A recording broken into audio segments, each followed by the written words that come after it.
Okay,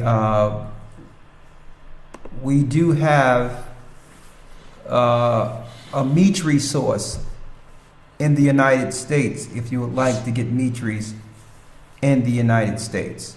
If you want to get meatries and you're in the East, then we have a source there. If you want to get meatries in the UK, you can send an email and we have a source there. Now, if you're in the States, there's a sister who have made meatries and she can send them out from California. Okay.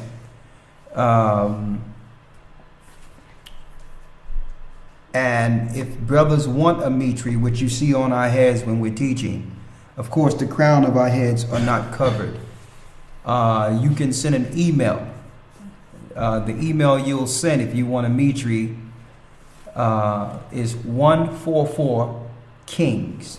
144kings at gmail.com.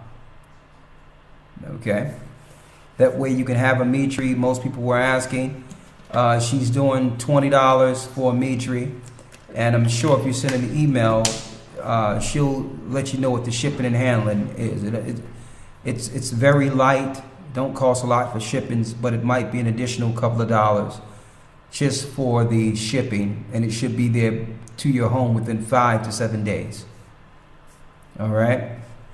So if you need that, and we'll be doing a video within the academy to show one how to wrap a meatry also. Sisters, we didn't forget you all when it comes to headscarves and things of that nature. We're going to work on some of those things so that you can order headscarves and head wraps if you want them, okay, with different styles, okay?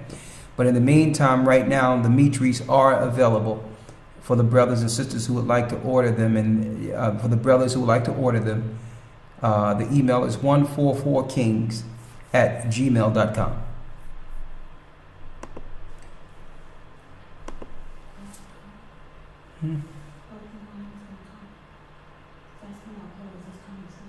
Oh yeah. When it comes about the clothing, that's coming soon also. As far as to get certain garments with fringes, borders, or blues on them, yes, we're going to do those also. All right.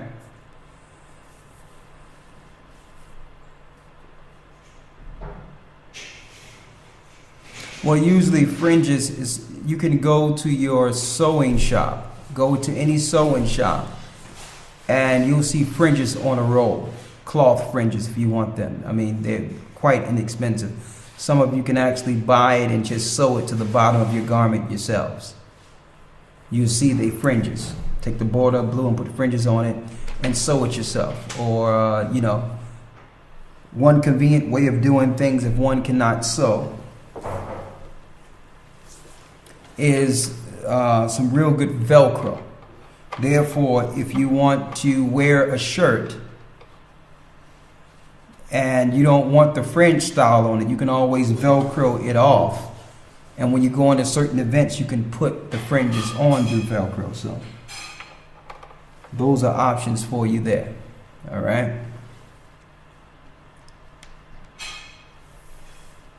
Fringes, you can go to any material store and get fringes on a roll. They sell it by the foot. So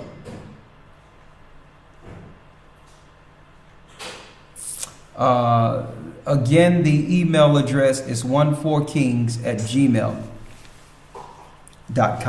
144kings, that's KINGS, at gmail.com. All right. All right, let's get into the lesson. Let me see this real quick here.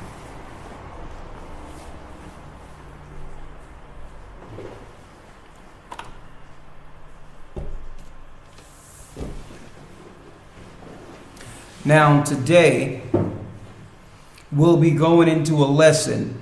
It's more so history, along with scriptures. And through the lesson, you'll know its importance. The history of the Israelites in Egypt. And we're going to also integrate that with the African deception. The Israelites were in captivity in Egypt for 400 years, which we've went through in scripture. All right. And they were being oppressed by a Hamitic or black race. Now, here's the issue. Moses himself, which we're going to go into the lessons, Abraham, the children of Abraham, they were all black people. Moses himself lived amongst the Egyptians and was raised in an Egyptian house. So if he was raised amongst black people, he must have been black. You understand? If they mistaken Moses for Egyptian. All right. So we're going to go into a little history along with bibliography to give you some detailed facts so that you can prove who are the children of Israel in the earth today and get away from the African deception. When I say the African deception, you have people that are teaching in mainstream religion, also through a lot of these colleges, that all black people stem from a Hamitic race. That if you're black, you are from the seed of Ham. Number one, that is a bold-faced lie. First and foremost. In the Western world, where our people have predominantly been taken into captivity or slavery in the Western world, be it anywhere in the world, we went into cargo slave ships. We've been taught since our people came off the shores of Africa that makes us Noah's son Ham. We're going to prove to you that is a lie. Noah's son Ham did not inhabit all of Africa, only northern Africa.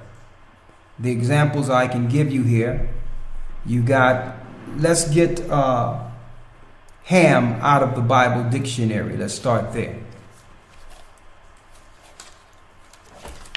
Ham, the youngest son of Noah, born probably about 96 years before the flood. The youngest son of Noah, born probably about 96 years before the flood. And one of 8 persons to live through the flood.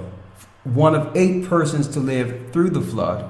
He became the progenitor of the dark races. Progenitor means father. He became the father of dark races. Not the Negroes. Not the Negroes. Read. But the Egyptians. But the Egyptians, which are African. Ethiopians. Ethiopians, which are Africans. Libyans. Libyans, which are North Africans. And Canaanites. And Canaanites, which was an Hamitic family that lived in the land of Canaan before the children of Israel inhabited Israel. All these 4 families of Ham lived predominantly in North Africa. Okay? And the black people in America cannot trace themselves to none of these 4. So I'm perplexed when I hear Egyptologists claim that we are from Egypt and we should be going into Egyptology and Egyptian worship. Now, some people might ask, and I've never went into this before, but I thought that I would take this opportunity before we go into the lesson to prove this. Some people ask, well, what happened to the Canaanites? I'm going to prove to you what happened to the Canaanites today. We're going to also show you that a large number of the Canaanites was turned leprous and linked in with the seed of Esau. Let's give that example real quick, because we understand that according to the Zondervan Bible Dictionary, okay, according according to the Zondervan Bible Dictionary, that Ham was the father of the dark races, but it says not the Negroes. He specifically said in there, not the Negroes. Now, a lot of information we're going to cover in a short amount of time, so I need you to be keen and attentive. Listen to this clearly. Most people say, well, what difference does it make? We're dealing with the Bible. Who cares? See, they put these disnomers out, or they try to reflect or ignore the information, because by not going into it, by default, we must receive their teachings on who black people are. Now, focus on that for a second. If we don't come with the truth, we're predisposed to the Western world's ideology against us. That's the only information we can go into and accept. So they're telling us it's not about race, but yet they're teaching us in these religious institutions that black people are dealing with the curse of Ham's son, Canaan. Now examine that for a second. Now it's ironic that they claim in the churches that we're Gentile dealing with the curse of Canaan, when we can prove that a lot of the Canaanites were turned leprous white as snow. So the one family that the churches do relate us to, we can show where there was a change. And they cannot prove we are Egyptians. They cannot prove that we are Canaanites. They cannot prove that we are Ethiopians. They cannot prove that we are Libyans. Those slave ships that took us into our captivities, into the Americas, into the West Indies, into Europe, none of those boats came from Ethiopia, Egypt, Libya. None of those ships came from any of those areas. None of those ships came from Canaan, which is today Israel. So the only shred of evidence or shred of information they're using to link us to the cursed seed of Canaan is the fact that we came from Africa. How ridiculous is that? When there's presence of all races in Africa, in different parts of Africa. So then we can turn this around and say, well, why do they want us to believe that we are from Ham or from Canaan? Why? Because you have Europeans who are claiming to be Israelites or Jews. If we can relate ourselves to Shem and not Ham, then all the fingers point back to those who are claiming they're Jews. So who are you? If we are from the seed of Shem and we're the children of Israel, who are you? Now, we're going to concentrate on Egypt. Why will we concentrate on Egypt? Egypt is a place beyond any shadow of a doubt that we can relate two dark people living in the same areas, but are two specific races, one race ruling the other race, and they're both dark. So if we can point that out and say, well, okay, if the Egyptians were black, then these people who were serving them were black. Who are these people today then? Who are the Israelites that were serving in Egyptian captivity? So we want to point to Egypt because that's proven that the color of your skin does not determine race. These are two families living in Africa, living in Egypt together, living in Africa. But one is not from the seed of Ham. One is from the seed of Shem. Dark skin, being raised in Pharaoh's house. Now I want to go here because, yes, the Europeans tried to hijack that too. The Europeans tried to hijack that by showing modern relics that's not too old of the Egypt we see today, going back to the time of the Ptolemies, after Alexander the Greek and his generals took parts of Alexandria in Egypt and set up their Greek and Roman temples, their Greek temples in Egypt, and had white rulers as Ptolemies being worshipped in Egypt. They want you to point to that Egypt around 333 BC. They don't want you to point to ancient Egypt when the Israelites and Moses were there. Okay? So they went into Egypt and did their spin there too. Started setting up their temples during Alexander the Greek's time, and with his generals, the Ptolemies, they set up themselves and their worships in Alexandria. Why do you think Egypt, the city of Alexandria, is called Alexandria? It's named after Alexander the Greek. So they left European relics and European statues from Greece in Egypt and make you believe that, okay, these people must have been the Egyptians. A lie. A bold-faced lie. Then you go all the way up to around 50 BC, during the time of Cleopatra, around that era, during the time of Julius Caesar, Mark Antony. I know you heard the stories. Now, Cleopatra herself, she wasn't all Egyptian. She was also part Greek. So you see how they have you reverence the Europeans who take over lands through conquest. All right. So let's go into this Hyksos history. Now, I know this might not be interesting to some people when it comes to going into history, but it's important. We have an academy here, and it's important that you learn history. There's no possible way you can understand the Bible and not know history.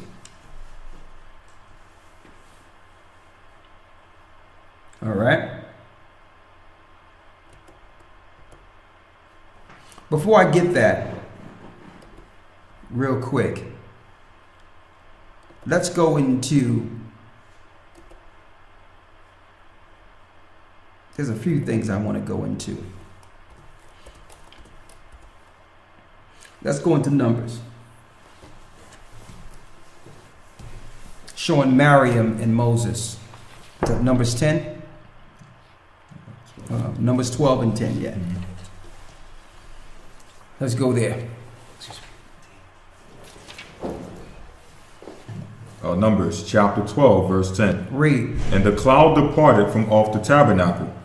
Go ahead. And behold, Miriam became leprous, white as snow. And Aaron looked upon Miriam and said, and behold, she was leprous.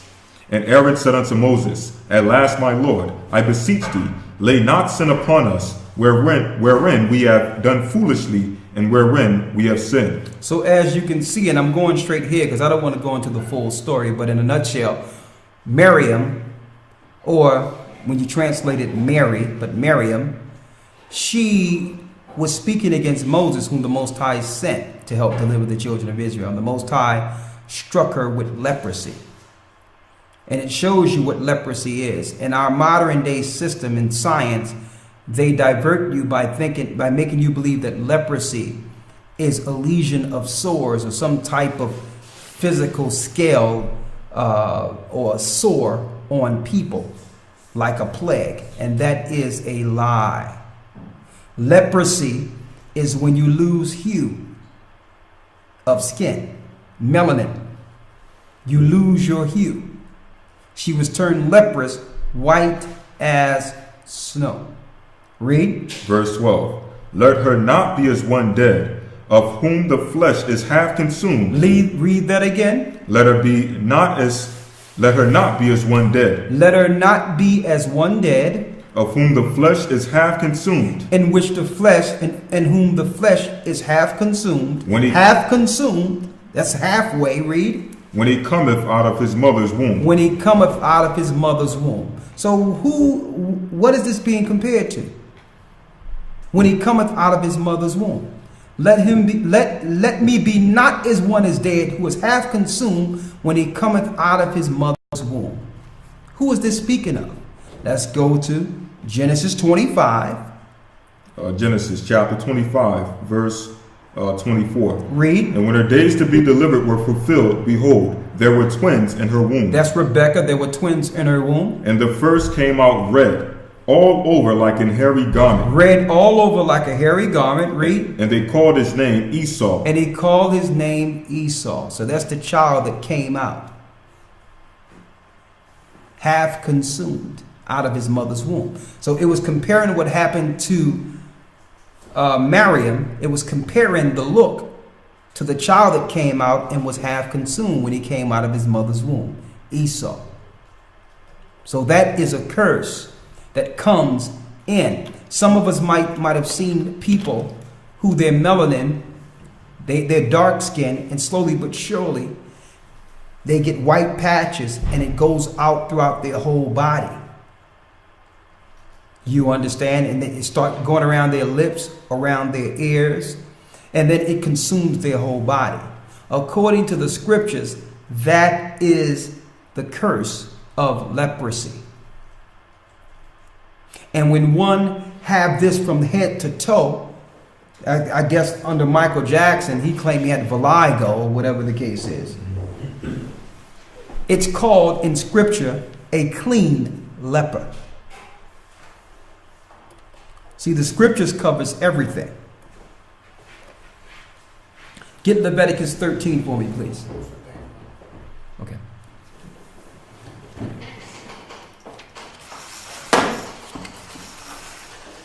Let's get Leviticus 13.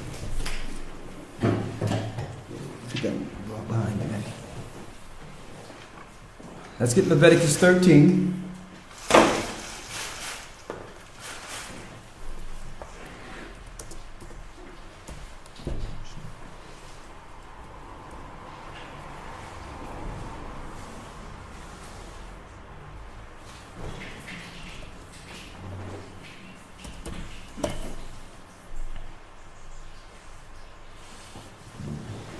Get Leviticus 13, and let's read Leviticus 22. Leviticus chapter 13. You read Leviticus 13 and hold that and get Leviticus 22. Thank you. And start at Leviticus 22 and 1. Leviticus chapter 22, verse 1. And the Lord spake unto Moses, saying, Speak unto Aaron and unto his sons, that they shall separate themselves from the holy things of the children of Israel, and that they profane not my holy name in those things which they hallow unto me. I am the Lord.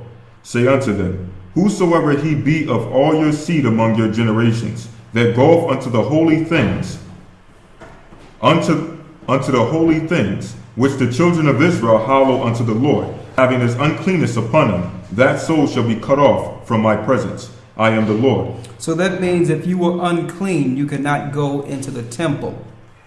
That means if you have an issue of blood coming out of you, or you have a sore with blood or pus or whatever the case is, you could not go into the temple until the issue had been stopped, until the priest have prayed over you and see that you're fine. Read. Verse 4.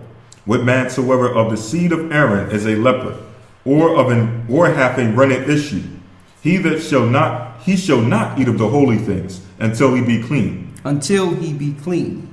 Read. And whosoever toucheth anything that is unclean by the dead, or a man whose seed goeth out from him, or whosoever toucheth any creeping thing, whereby he may be unclean, or a man of whom he may take uncleanness, whatsoever uncleanness he hath, the soul which hath touched any such shall be unclean until evening. So you was unclean until the evening. You couldn't go into the temple on the holy days or the Sabbaths until you were clean. Now, a clean leper is someone they have their leprosy, but the leprosy goes over their whole body. There's no spots. That's the only way a leper was allowed to go in. He had to be a clean leper, which means he's white from head to toe. Okay, let's go to Leviticus 13 and let's get some information on this. Now, mind you, we were on our way into the land of Canaan. Read. Leviticus chapter 13, verse 1. And the Lord spake unto Moses and Aaron, saying, when a man shall have in the skin of his flesh a rising, a scab, or bright spot. Or a bright spot. Read. And it be in the skin of his flesh like the plague of leprosy. And it be in his skin like the plague of leprosy, the white spot. Read. Then he shall be brought unto Aaron the priest, or unto one of his sons the priest. So you wasn't taken to a doctor. At this time you were taken to a see, back then we understood that everything happened to the body, it's spiritual. Okay, it's not just physical, it's spiritual. So you would take it to the priest so the priest can examine if there's some type of spirit working here. What's going on here? What's going on with this sickness? Read. Verse 3. And the priest shall look on the plague in the skin of the flesh. And when the hair in the plague is turned white. When it's turned white. And the plague in sight be deeper than the skin of his flesh. Go ahead. It is a plague of leprosy. It is a plague of leprosy. So that's crystal clear. So when they see that it's a white spot and it's going all the way, you can see it, and it's clearly defined, it's nothing where it's going to go away, then they would say, you know what, this person have the plague of leprosy. Read. And the priest shall look on him and pronounce him unclean. Go ahead. Verse 4. If the bright spot be white in the skin of his flesh, and in sight be not deeper than the skin, and the hair thereof be not turned white, then the priest shall shut up him that hath the plague 7 days. Verse 5. And the priest shall look on him the 7th day, and behold, if the plague in his sight be at a stay, and the plague spread not in the skin, then the priest shall shut him up 7 days more. Go ahead. Verse 6. And the priest shall look on him again the 7th day, and behold, if the plague be somewhat dark, and the plague spread not in the skin. Okay. So the plague is dark, it spread not into the skin. Read. The priest shall pronounce him clean. The priest shall pronounce him clean, because he see that this is not a spreading plague of leprosy. Some people get that. They probably get white spots or whatever the case is. But sooner or later you eat healthy, you do certain things, and it'll just go away. Read. It is but a scab. It's a scab. Read. And he shall wash his clothes and be clean. But if the scab spread much abroad in the skin. But if this thing is spreading all over, read. After that he had been seen of the priest for his cleansing, he shall be seen of the priest again. Like the example I can give you, if you want a physical example, because people are not different now than they were years ago. Some people might see where you may get a sore or a scab, and some of the scab get removed, and it looks white under there. The scab start peeling, and it looks white under your skin. So they wanted to make sure that it was just something healing, where the white blood cells is going there to heal it and turn it normal. Or they wanted to see where this is something that's going to spread throughout the whole body and turn one white, like some of us have witnessed. I've seen brothers and sisters who've had this particular type of spiritual ailment, which is leprosy. Read. Verse 8. And if the priest see that, behold, the scab spreadeth in the skin, then the priest shall pronounce him unclean. It is a leprosy. Exactly. So that's what leprosy is. That's what clean leopards are. Go to Leviticus 14 real quick. And let's go into 34 to show you that curse was actually in the land of Canaan before the children of Israel got there. Read. Leviticus chapter 14, verse 33. Go ahead. And the Lord spake unto Moses and unto Aaron, saying, when ye be come into the land of Canaan. When you be come into the land of Canaan. which I give to you for a possession. Go ahead. And I put the plague of leprosy in a house of the land of your possession. Go ahead. And he that owneth the house shall come and tell the priest, saying, It seemeth to me there is, as it were, a plague in the house. And then the priest shall command that they empty the house before the priest, go into it to see the plague, that all that is in the house be not made unclean. And afterward the priest shall go in to see the house. And he shall look on the plague, and behold, if the plague be in the walls of the house, with hollow strakes, greenish or reddish, which in sight are lower than the wall, then the priest shall go out of the house to the door of the house, and shut up the house 7 days.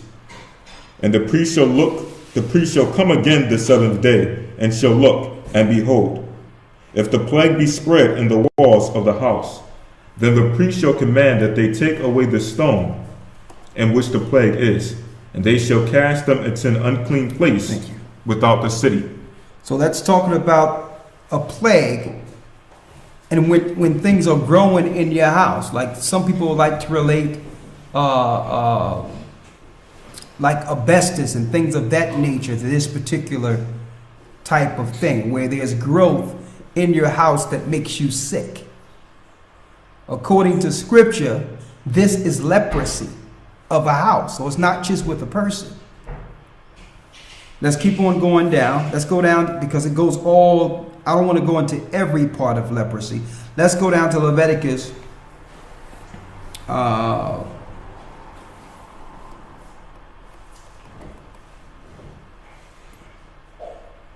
Let's go here.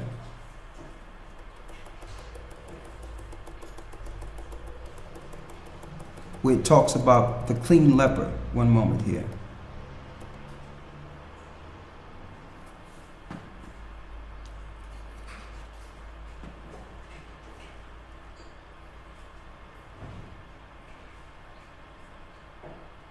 Let's go to Leviticus. Let's go down. All right. Because it goes into all parts of what we had to do dealing with this particular type of plague. Go to Leviticus 14 and 55. Read. Leviticus chapter 14, verse 55. And for the leprosy of a garment and of a house. So there's leprosies of garments, houses. Read. Verse 56. And for a rising, and for a scab, and for a bright spot, to teach when it is unclean, and when it is clean. This is the law of leprosy. And the law of leprosy was in the land of Canaan. That's the point that I wanted to deal with there.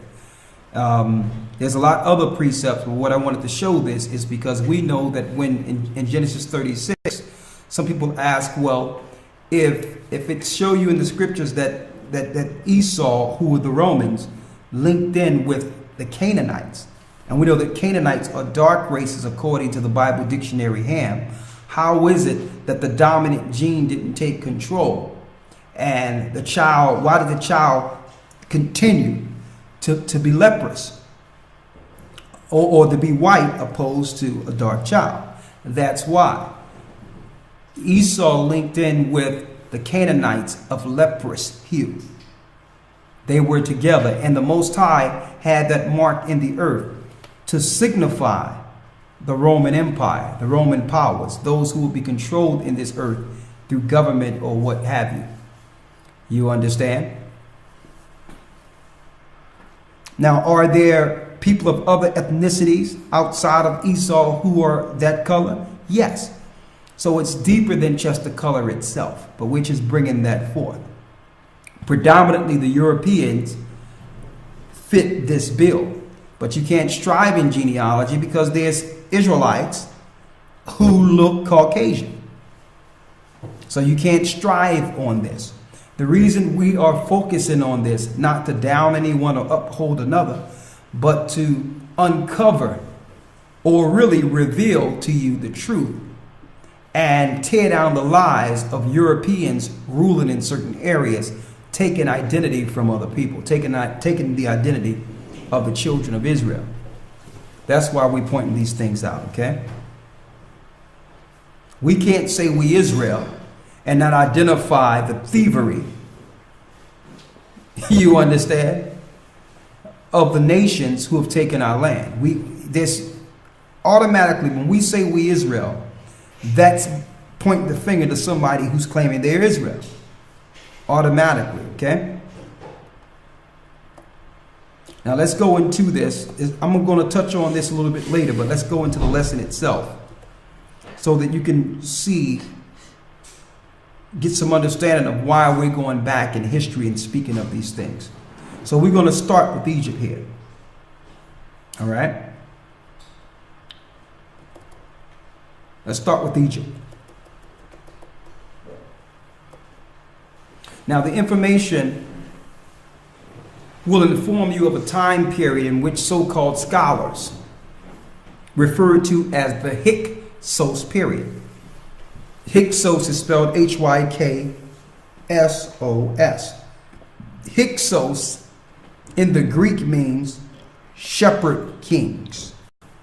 And that's, we're going to go over that in a moment. Means shepherd king. So these people who are labeled Hyksos were shepherds, which took care of animals and so forth, but yet they were kings too. All right, so let's speak about this for a moment.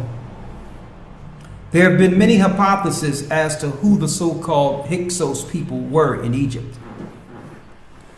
They have been labeled Persians, Asiatic. I hear that a lot. I'm still looking for an Asiatic person. Can someone show me what an Asiatic person is right now? See, this is the mess and the madness that's being taught in our colleges and amongst our people, especially in this Egyptology religion. That, yeah, we're Asiatic. Excuse me, brother. Come on, man. What is an Asiatic person? Right? Now, going further into this, some sources have been stated that no one knows who the Hyksos were. You hear that a lot. Well, some people popped up in Egypt. They ruled and came with much technology and ingenuity, and then they left and disappeared, and no one knows who they are today. Right? That's what they teach in your history. Now, through the Spirit of the Most High, we've been blessed with this history from both the Bible and historians you can reference yourself. And we will plainly identify the Hyksos people, the same people who are shrouded in mystery throughout all antiquity and throughout all your colleges. We will actually bring some levity and understanding to what your colleges ignore. Now, let's begin with our father Abraham. You notice last week we went into the promises of Abraham. Go to Genesis 12. Genesis chapter 12, verse 10. Go ahead. And there was a famine in the land. There was a famine in the land. Go ahead. And Abram went down into Egypt to sojourn there, for the famine was grievous in the land. So as we can see, there was a famine in the land in which the Most High told Abraham to go. And he said, listen, go to Egypt. They got food there. Go to Egypt. So what is this showing you? This is showing you someone from Shem, a Shemitic person, not from Ham, going to reside in the land of Egypt. Now, does that make Abram an Egyptian? And see, I'm putting these examples before you because this is the claim they make. If you're from a specific land, it makes you a specific race. No. So that takes away that content, well, or that ideology, oh, well, we were taken from the shores of Africa, so we must be from the seeds of Ham. Here's an example right here of someone that's not Hamitic going into Egypt and sojourning. That means he's living amongst them in Egypt. Now, if someone was looking from the outside and seeing Abraham talking and sojourning amongst the Egyptians, you would think, well, maybe he's one of them. Right? He's living amongst them. He's talking to them. But no. These are two specifically different races in the same landmass, in the same country. That's all that is. There's more. It says Abram went down to Egypt and sojourned there. Now, Abram was about 75 years of age when this happened.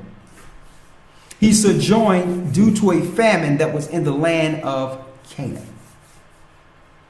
Canaan, as you know, we went into this last week, was the land that the Most High promised Abraham and his seed, the land that would one day be called Israel. Right?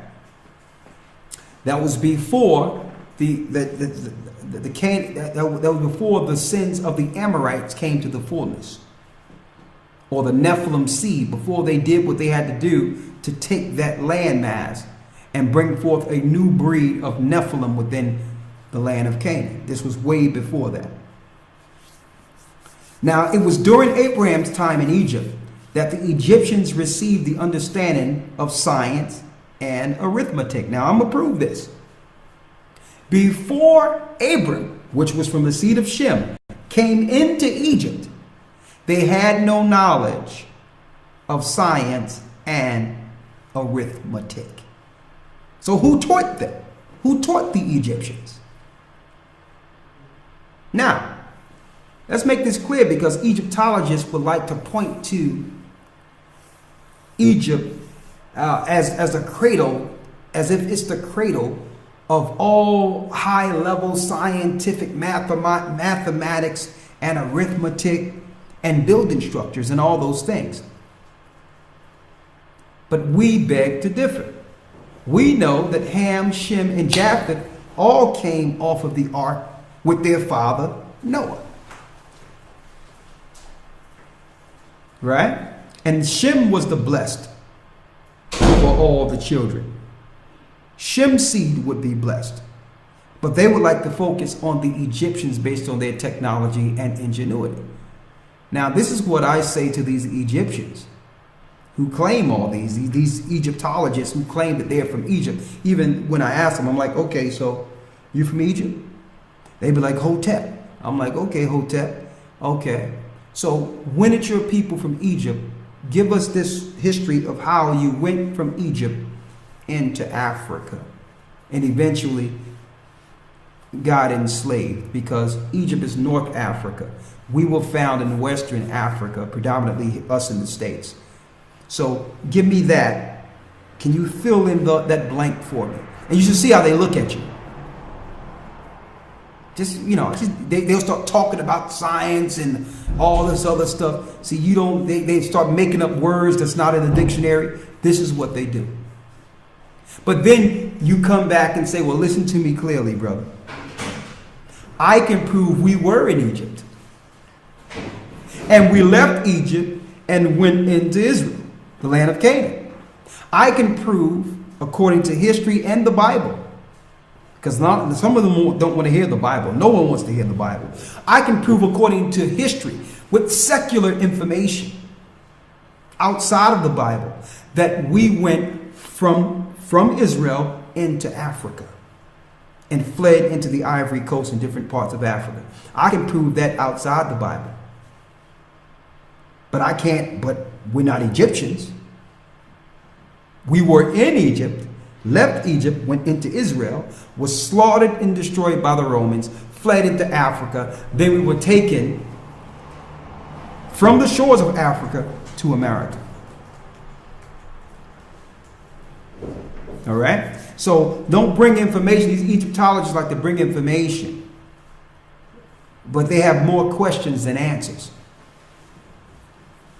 I didn't come to you to leave one level of confusion, which is this world and this science of this world, to go into a whole nother level of a ball of confusion. These Egyptologists are total confusion. But let's talk about Abram for a second. I know some of you don't have your Josephus with you, but we did, as a convenience to you, copy and paste information from the complete works of Josephus, so you have the references yourself. Okay? So I'm on page 2. I'm on page 2 of the information here. One moment.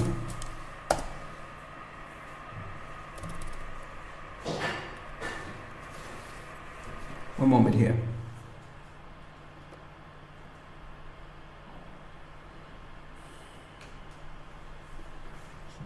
Sorry.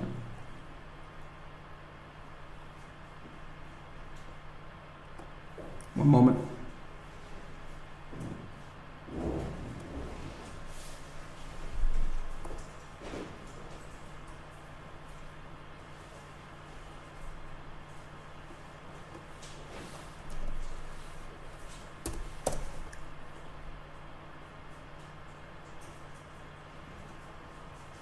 Okay, I'm on page 2.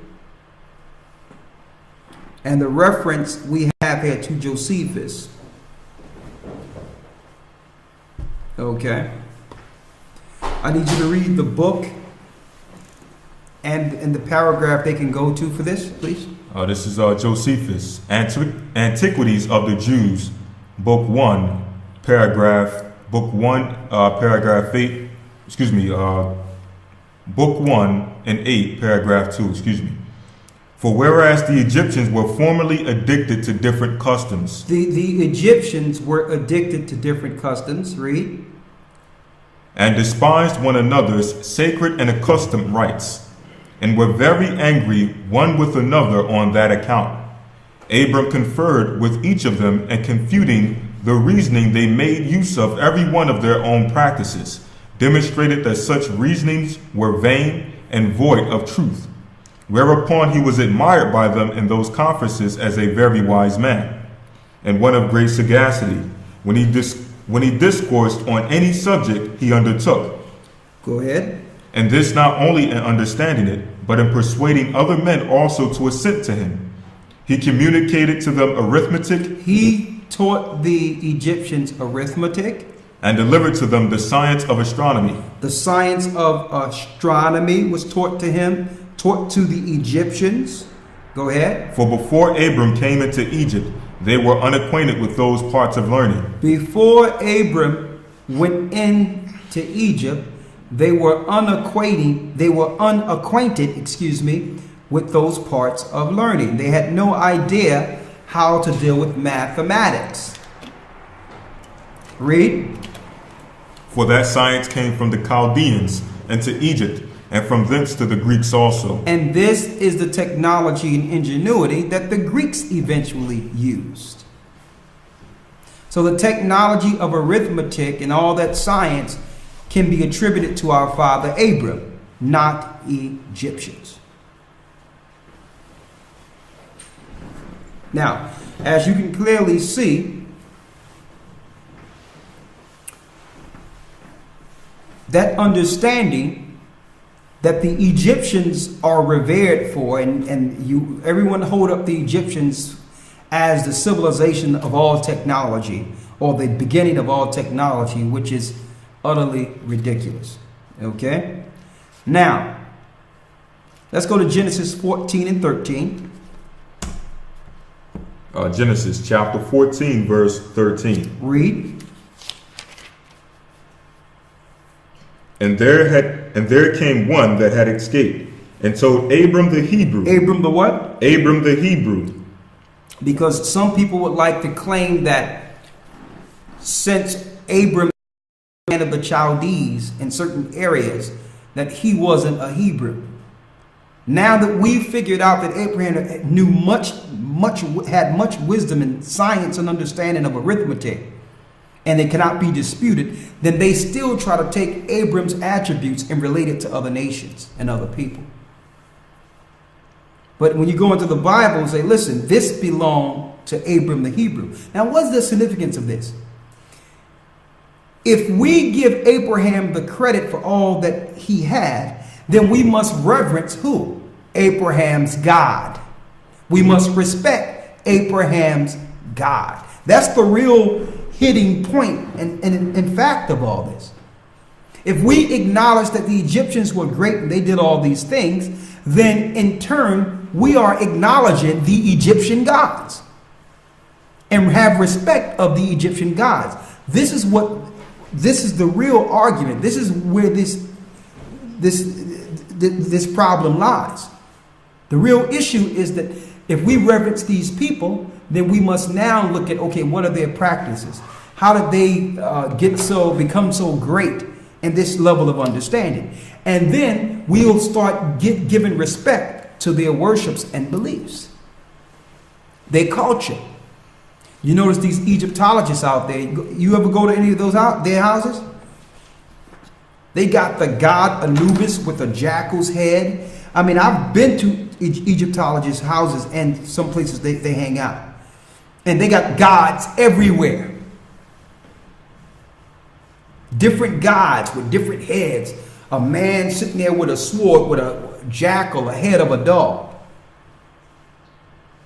All that. So now, we're saying that all that ingenuity and technology came from Abram, our forefather. According to history also, we go into the book of the Josephus. Let's go to Psalms 83.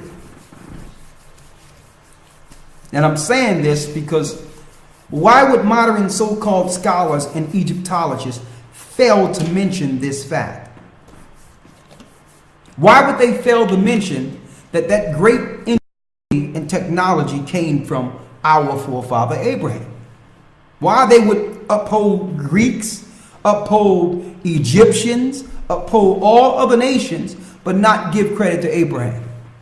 Now, mind you, the same people who are the same factions of Zionists who have paid and built these constructs you call schools, they're claiming they're from Abraham. They're claiming they're from Israel. They're claiming that they're the Jews. So why is it that they reverence Egypt constructs and Egypt gods and reverence other science like Greek science, but never give credit to Abraham? Think about that.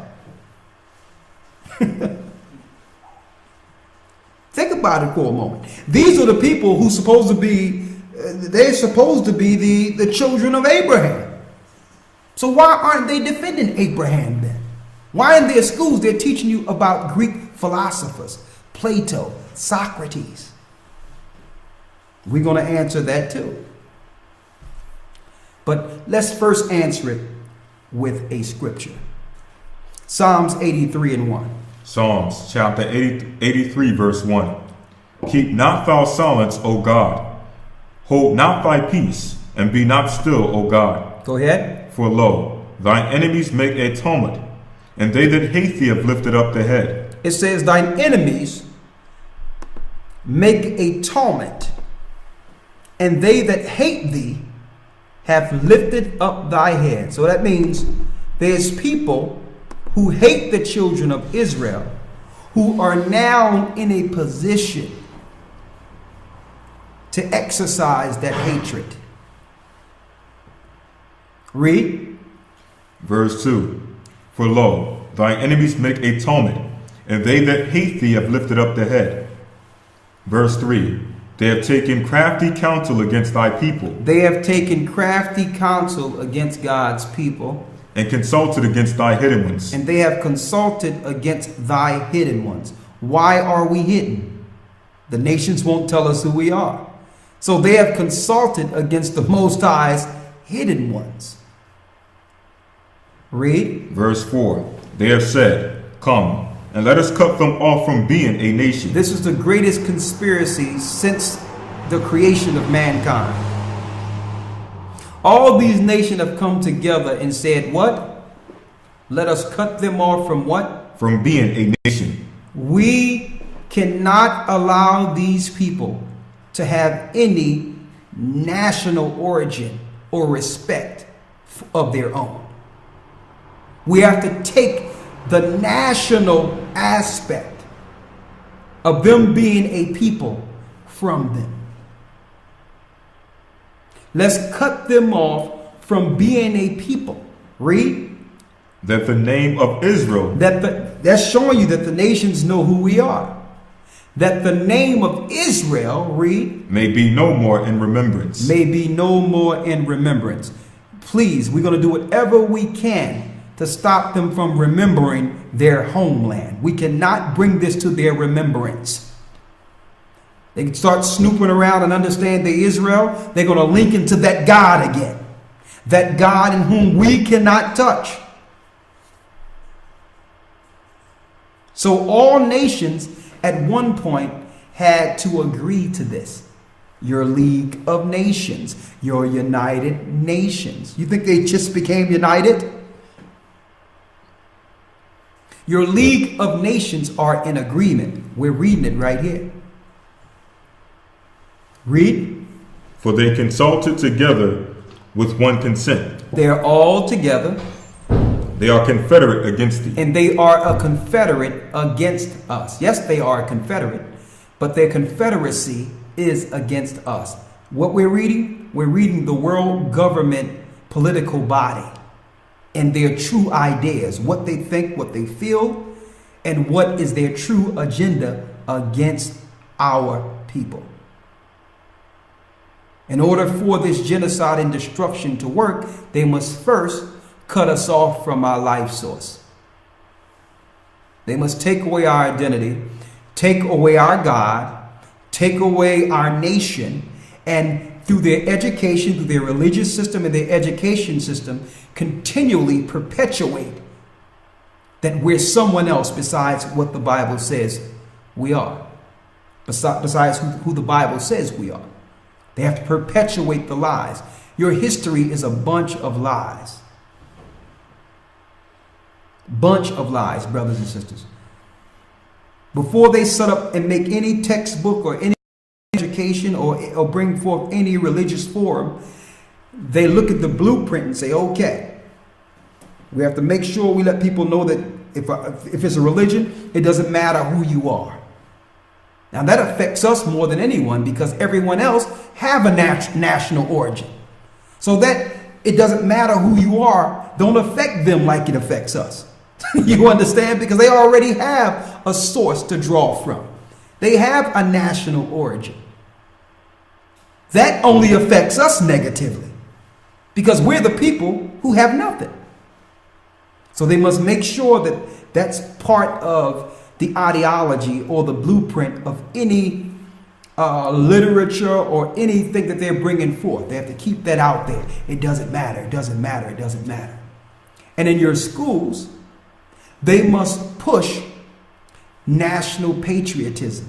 So you can so to feed that spirit of belonging and national belonging and national patriotism, because everyone need that. You need to feel like you belong on a team. They'll have you use that spirit towards the country you live in, the country who's oppressing you, opposed to the origin or country you are from. So they'll cut us off from being a nation, but they want you to be patriotic when it comes to the nation you're living in. See that? They say, let us cut them off from being a nation. Read. Let us cut them off from being a nation, that the name of Israel may be no more in remembrance. That the name of Israel be no more in remembrance. We need to make sure these people never figure out that they are the actual children of Israel. They can never find this out. That's part of, this is what they're dealing with in the UN, all that. Okay? We've brought forth education. They've financed our demise and their education. Look how much money they pour into these institutions. Even they'll give us scholarships and everything just to stay asleep. Just to buy into the system, to teach others not to link into their life source. Read. Verse 5. For they have consulted together with one consent. They're all a confederacy against our people. Go ahead. Verse 6. The tabernacles of Edom. Now it's showing you who's at the height of this, the Romans, who are the Jewish Zionists today. Read. And the Ishmaelites. The Ishmaelites, which are the Arabs, which are what you would call in Saudi Arabia, those that are in league, like those rebels that are running around the Middle East right now, going from country to country, helping the Western world topple these other Middle Eastern countries. That's Ishmael. So Edom and Ishmael are together with this. Why? Because of the promise that was given to Isaac. Ishmael got upset. And the promise that was given to Jacob. Esau got upset. So they came together and say, well, listen, since he took our birthright and since he took our covenant, we will make a covenant together and take them out. And we'll share the spoils. That's what's going on. When you go into your neighborhood, same neighborhoods we had at one point during the 50s, 60s, it was the Jewish people running all the property and all that and had all the stores. Now, you got Arabs who came in and had all the stores and all the profits. This is what they do. They take turns on us. They can only do this if you have no idea who you are. If you are divided. If you have no national origin and no turf to spiritually defend. If you believe the turf belongs to everybody. Now, even on the outside of this, I just want to plug this in there. I want to see somebody from, let's see, we got some people in here. I want to see somebody from the Bronx, New York. Take a trip to China. And go in the ghettos of China and set up a barbecue shop. I need to see that. And I know you're thinking like, well, that can't happen. Well, why can it happen to you then? How is it that the things other nations can do to us, you can't go and do it where they live? I'll tell you what. Don't even go to China. Go into your areas. If you're in Philadelphia or New York, you have Chinatown. Why don't you go into Chinatown and set up a barbecue home food shop? I'm just giving you an example. See, you have to realize all nations, and I'm throwing them in there because they're in there too.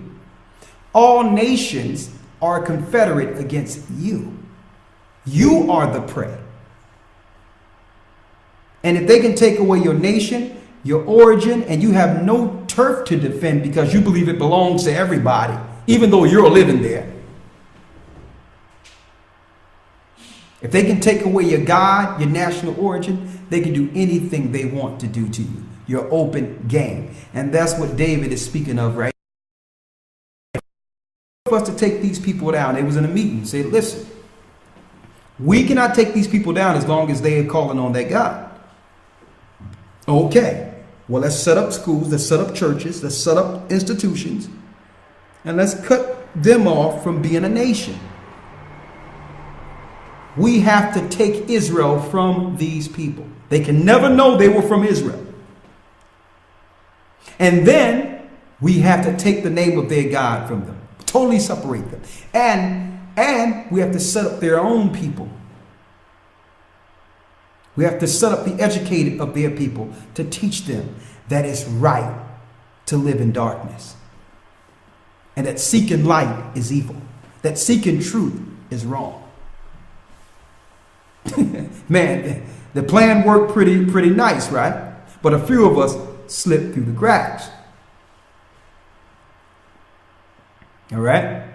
Finish reading.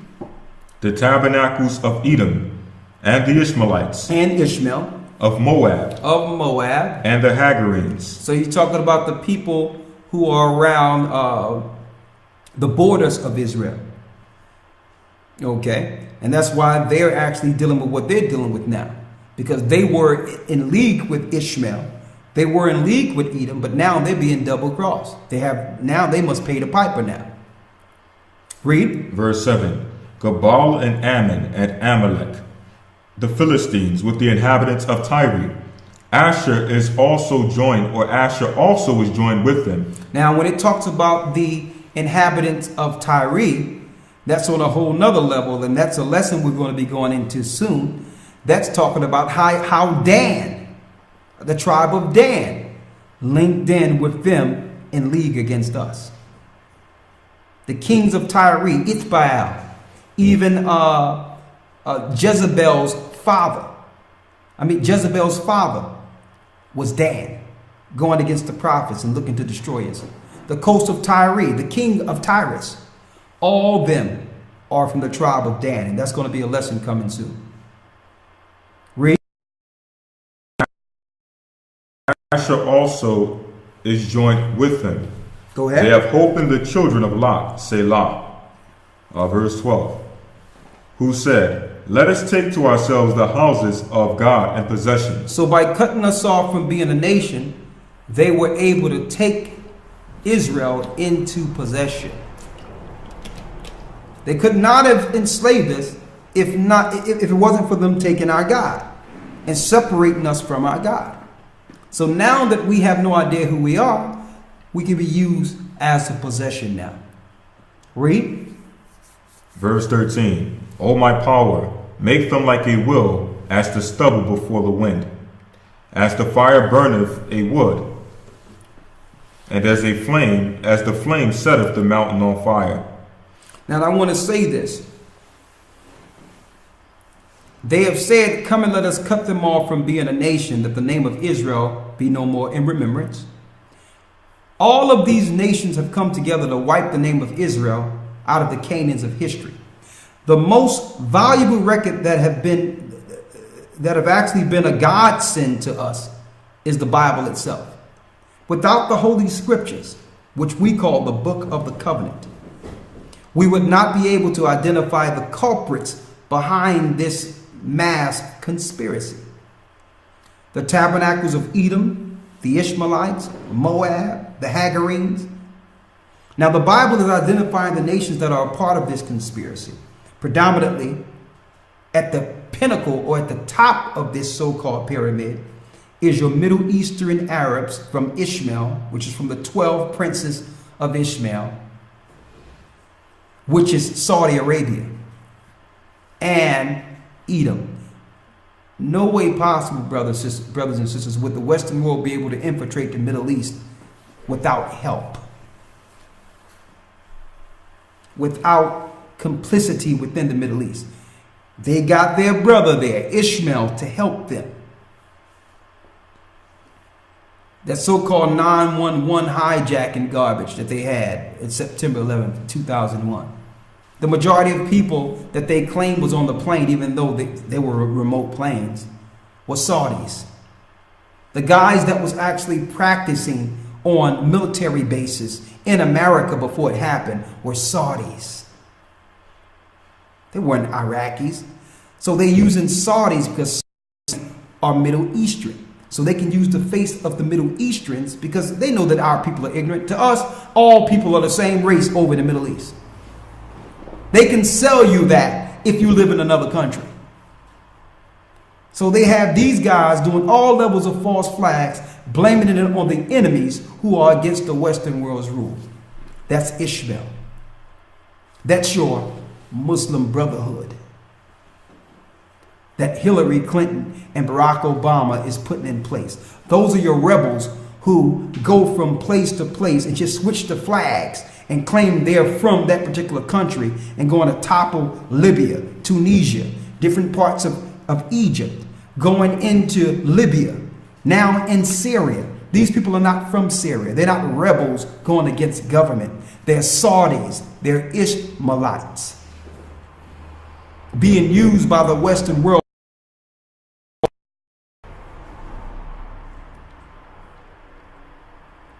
Read.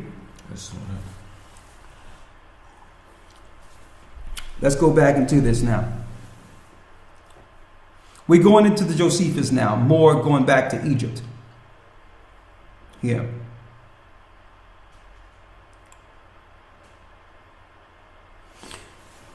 Now, let's go to Josephus against Apion. And some writers have omitted the mention of nation, not because they knew not us, but because they envied us. Now, this is in Josephus against Apion, chapter 1:23. Josephus said with himself, now, some writers have omitted. Omitted means to take out. Josephus was an Israelite. Now that some writers have omitted to mention our nation, not because they knew nothing of us, but because they envied us. History is tainted, and Josephus made this point. He says, listen, ignoring someone in a certain part of history is like ignoring history itself. How can you just look at something that happened in history and just write us out? That's what they did, fulfilling that promise in Psalms 83. I need you to read, Elder Lawyer, Josephus against Apion, 1:25, 1 and 24 there. One particular there is still remaining behind of what I first proposed to speak to, and that is to demonstrate that those calumnies and reproaches which some have thrown upon our nation are lies. So Josephus called all these other nations' historians liars. Don't expect these historians to tell the truth about you, brothers and sisters. You think the Greeks and the Romans was going to tell you the truth concerning your history? You think the Ishmaelites or the Arabs would tell you the truth concerning your history? They need you to be ignorant. It's you that uphold their gods. And we defend their gods more than they do. Examine that. Let me tell you, nobody can be a Muslim like a brother. They go all the way into it. They go get themselves a prayer rug. I mean, they be all out in the street. They'll just break out under a subway and just be doing their thing. No one do it like them. And I was perplexed with the difference, because I was being taught that Islam is the most cleanest religion, and before we pray, I gotta wash my face, I gotta wash my feet, I gotta press my clothes and pull up and everything gotta be clean on me, because being a Muslim is about cleanliness. Oh my goodness. Let me tell you, brothers and sisters, if the Muslims in the Middle East are cleaning their hands and feet, that's all they're cleaning. Okay? I'm not talking about all of them, but the vast majority of them are not doing none of what these brothers I see in the United States doing. None of that. It is more, I believe that if more black people or people that I grew up around who claim to be Muslim went to the Middle East, they would renounce Islam altogether. Because when you go and see it, it's more of a satanic ritual than anything.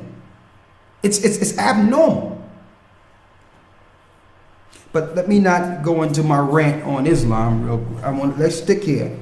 It says here, one particular there is still remaining behind of what I first proposed to speak to, and that is to demonstrate that those calamities and reproaches which some have thrown upon our nation are lies. Go ahead. And to make use of those writers' own testimonies against themselves. So Josephus says, I'm going to show you that their own testimony, what they said with their own mouth, I'm going to prove based on their own writings that they've lied on our nation. Read. And that in general, this self-contradiction have happened to many other authors by reason of their ill will to some people. Go ahead. I conclude is not unknown to such as have read histories with sufficient care. For some of them have endeavored to disgrace the nobility of certain nations. It says some of them have set up their religion or set up their historians, not to write history, but to disgrace those who they are against. That's what that is the real reason for them hiring historians. not to write correct history, but to write down someone else's history and to uphold theirs. Read. And of some of the most glorious cities, and have cast reproaches upon certain forms of government. And this ill treatment they use chiefly when they have a contest with men of the greatest reputation, some out of envy and malice. Some out of envy and malice. Go ahead.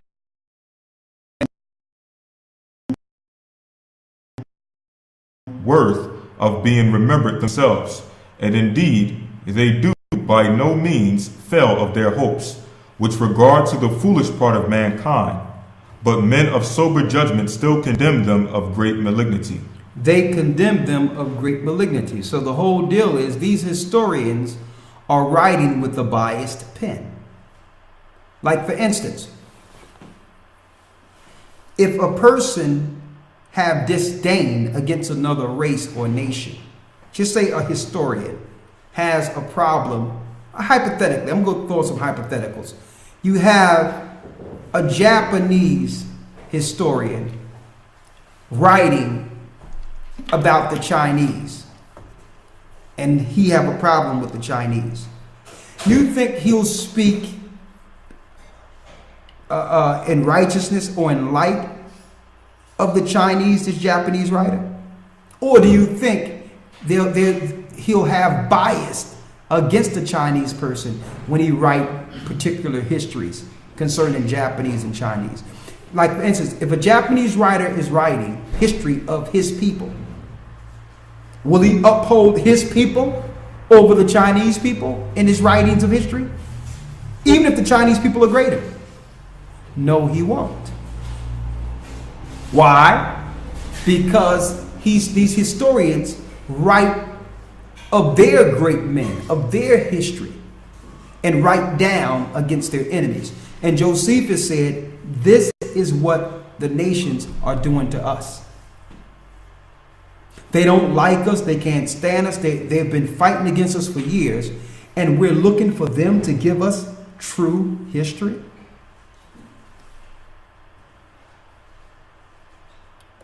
Okay, let's go ahead. Now, what I'm going to attempt to do, because of course this is 25 pages, I can't get through this all. I'm going to show you beyond any shadow of a doubt how we got into Egypt, how long we were in Egypt, and when you run into the history of Hyksos, you can relate that to our people who lived in Egypt. Let's go into the Bible. Let's go to Genesis 15 and 30, which we read last week. Go ahead. Genesis chapter 15, verse 13. And he said unto Abram, know of a surety that thy seed shall be a stranger in a land that is not theirs. Thy seed shall be a stranger in a land that is not theirs. And shall serve them, and they shall afflict them 400 years. And that they will be afflicted 400 years. This comes on the ends of where we were last week, speaking of the promises of Abraham. All right. Now, you know about the 400 years. It's speaking about our people in Egypt. All the precepts are there. We went into those precepts last week. So there's no need to go into all those. When you go into Exodus 12 and 41, it talks about us being there for 430 years. Why? Because it came a time in which Joseph was in Egypt before his brothers came. Right? Shalom, Brother Mark. Huh? Yes. Huh? Do you need it?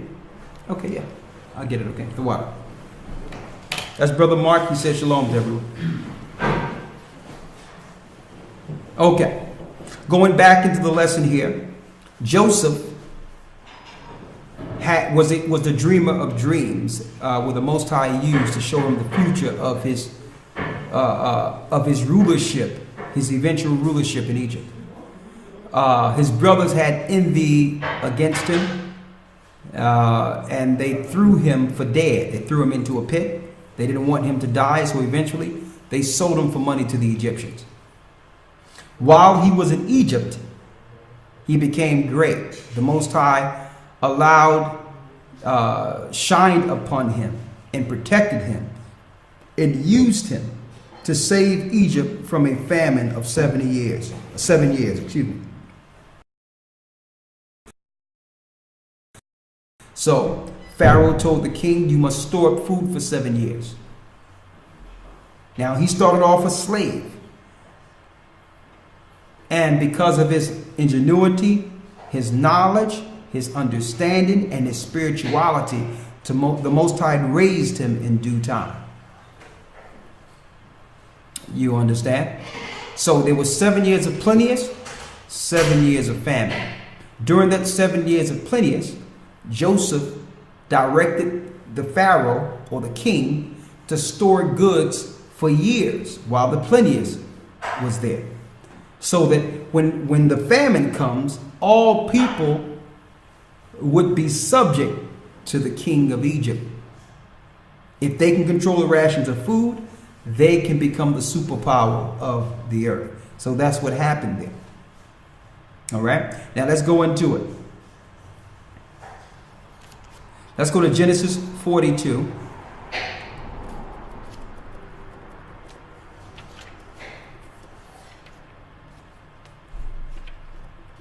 Let's go to Genesis 41, excuse me. Genesis 41 and 45. Genesis chapter 41, verse 40. Matter of fact, I'll start a few verses up. Go ahead. Verse 39. Go ahead. Yeah. Excuse me here. Yeah, 41.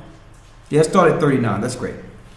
It says, and Pharaoh said unto Joseph, for as much as the Most High hath showed thee all this, there is none so discreet and wise as thou art. So now here's another account. You had Abraham go down into Egypt and become great and show them great things. And our brother Joseph, which is the father of the so-called Puerto Ricans and Cubans, did the same. Read. Verse 40. Excuse me. Exactly. Joseph is the father of Manasseh and Ephraim. That is correct. Go ahead. Verse 40. Thou shalt be over my house, and according unto thy word shall all my people be ruled. Only in the throne will I be greater than thou. Only in the throne will I be greater than thou. So he says, listen, I'm about to set you up as king over Egypt. Listen to this again. Read that again. Verse 40. Thou shalt be over my house. Thou shalt be over my house. That means all my servants, my military, everyone is subject to you, Joseph. Go ahead. And according unto thy word shall all my people be ruled. Only in the throne will I be greater than thou. Only than thou. So he's setting Joseph up over all of Egypt as a ruler in Egypt. Okay. Now in the history books, this is Imhotep. Imhotep is a stranger who came into Egypt according to their history. He was not Egyptian through blood, brought all sorts of ingenuity and technology into Egypt during the Hyksos period. Now, of course, the Egyptians will reverence him. Egyptologists reverence him.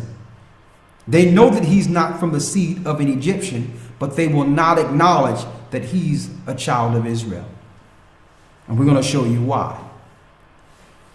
Finish reading. Verse 41.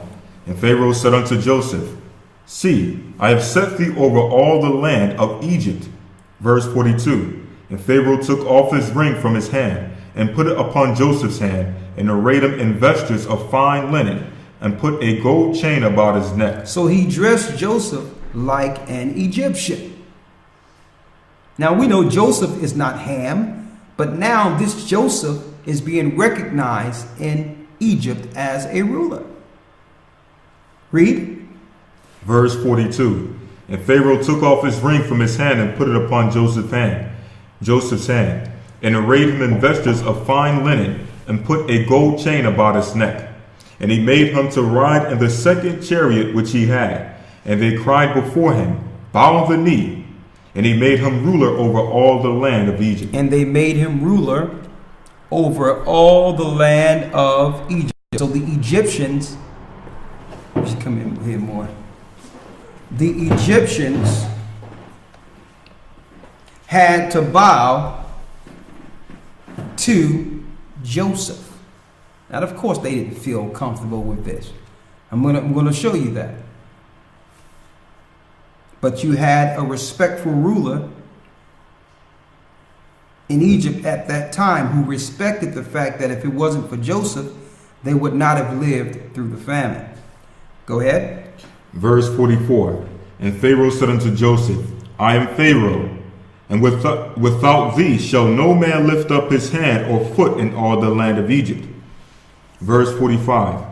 And Pharaoh called Joseph's name Zaphnath-Paaneah, and he gave him to wife Asenath, the daughter of Potiphera, priest of On. And Joseph went out over all the land of Egypt. Now let's examine this for a second. In the Hebrew tongue, Zaphnath-Paaneah, and he gave him a wife, Asenath, the daughter of Potiphera, priest of On. Now you have to really look into this to understand how deep this is. The priests of On were the high sorceress over Egypt during that time. And now Joseph becomes the head guy besides the king, and Joseph becomes the chief advisor for the king. So he's over the priests, he's over everyone now. Now the God of the Hebrews' power is resonating throughout Egypt. The king is reverencing Joseph as the key figure now. And Joseph is acknowledging his God. Nowhere in scripture or in antiquity do you find that Joseph ever worshiped the kings of Egypt. or the gods of Egypt. Now, on the other hand,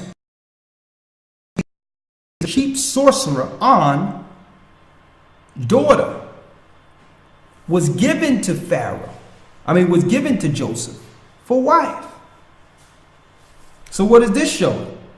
You know that the priest had a problem with this because his daughter would now serve the God of Israel, the eventual God of Israel, the God of Abraham at this time. We're going to go into that in a moment. And it says, read on.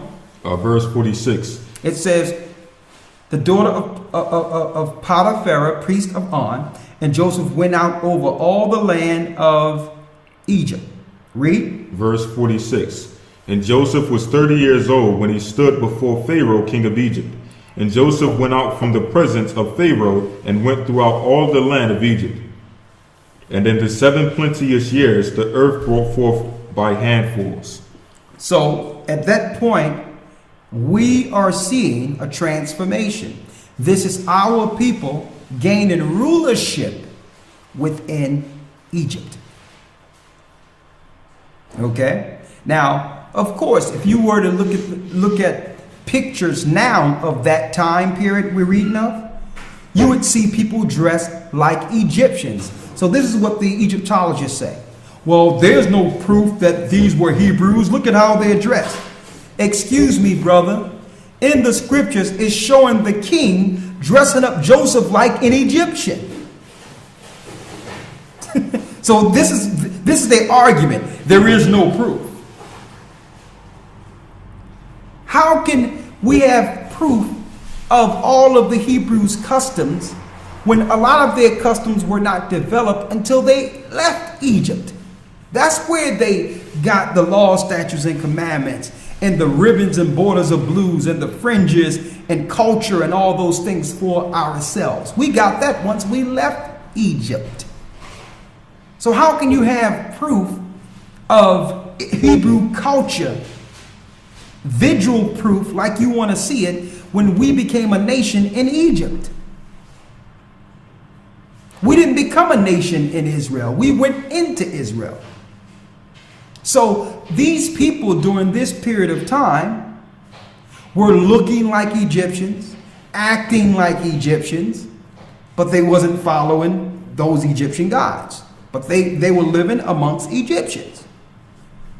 And this is what I try to explain to these Afrocentric people, these Egyptologists, and they're hard-headed. You try to explain it to them. It's like, listen, just calm down and listen for a moment. Well, I don't want to receive the Bible. See, that's the problem. The Bible is a white man's book. Well, that's the problem. They've placed those, I would call, snares before you. They've placed those snares before you so that you can't come and find the truth of yourself. It's showing you that this man was dressed like an Egyptian, right? Joseph. Now there's more.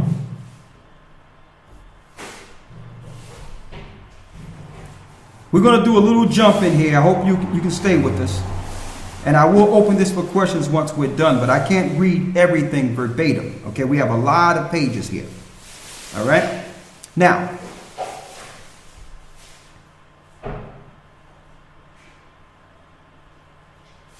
let's go down to Exodus. Let's go to the point where his brothers came into Egypt to get food. Genesis chapter 42, verse 6. Excuse me, verse... No, let's go to the... I want to go to the last point, and when they went down for the last time. Let's go straight to Genesis 42. And let's start at, what, 8? 42 and 8. Let's go there. Genesis chapter 42, verse 8. And Joseph knew his brethren, but they knew him not. Joseph knew his brethren, but they knew him not. So time went by from the time that his brothers threw him into the pit and eventually sold him to the Egyptians. So when the brothers came to Egypt to get food, Jacob sent them to get some food. They had to give an account to the ruler, their brother. But Joseph recognized them. They didn't recognize Joseph. Why? Because Joseph was dressed up as an Egyptian. And time went by. He was a little older. He was nice, clean. He had the gold on. He had those things that you hold right here. He had the thing over his head. He had the things over his eyes. So when they seen him, they didn't recognize their brother. He looked like an Egyptian. More proof that the Hebrews were dark like Egyptians. Right? Read. Verse 9. And Joseph remembered the dreams which he dreamed of them. Because how could he pass? Listen, how could he pass for an Egyptian if he was looking European? That's common sense. If the 12 tribes of Israel are European and Joseph is European, right? When the brothers go to see him, this new guy in Egypt, wouldn't they recognize that's his brother Joseph? They would see, oh, hi, yeah, that's my brother. He looked different. He's different from them. But no, the Egyptians were dark, so was the Hebrews. And when they seen Joseph, they didn't recognize him. He seemed like a regular Egyptian to him.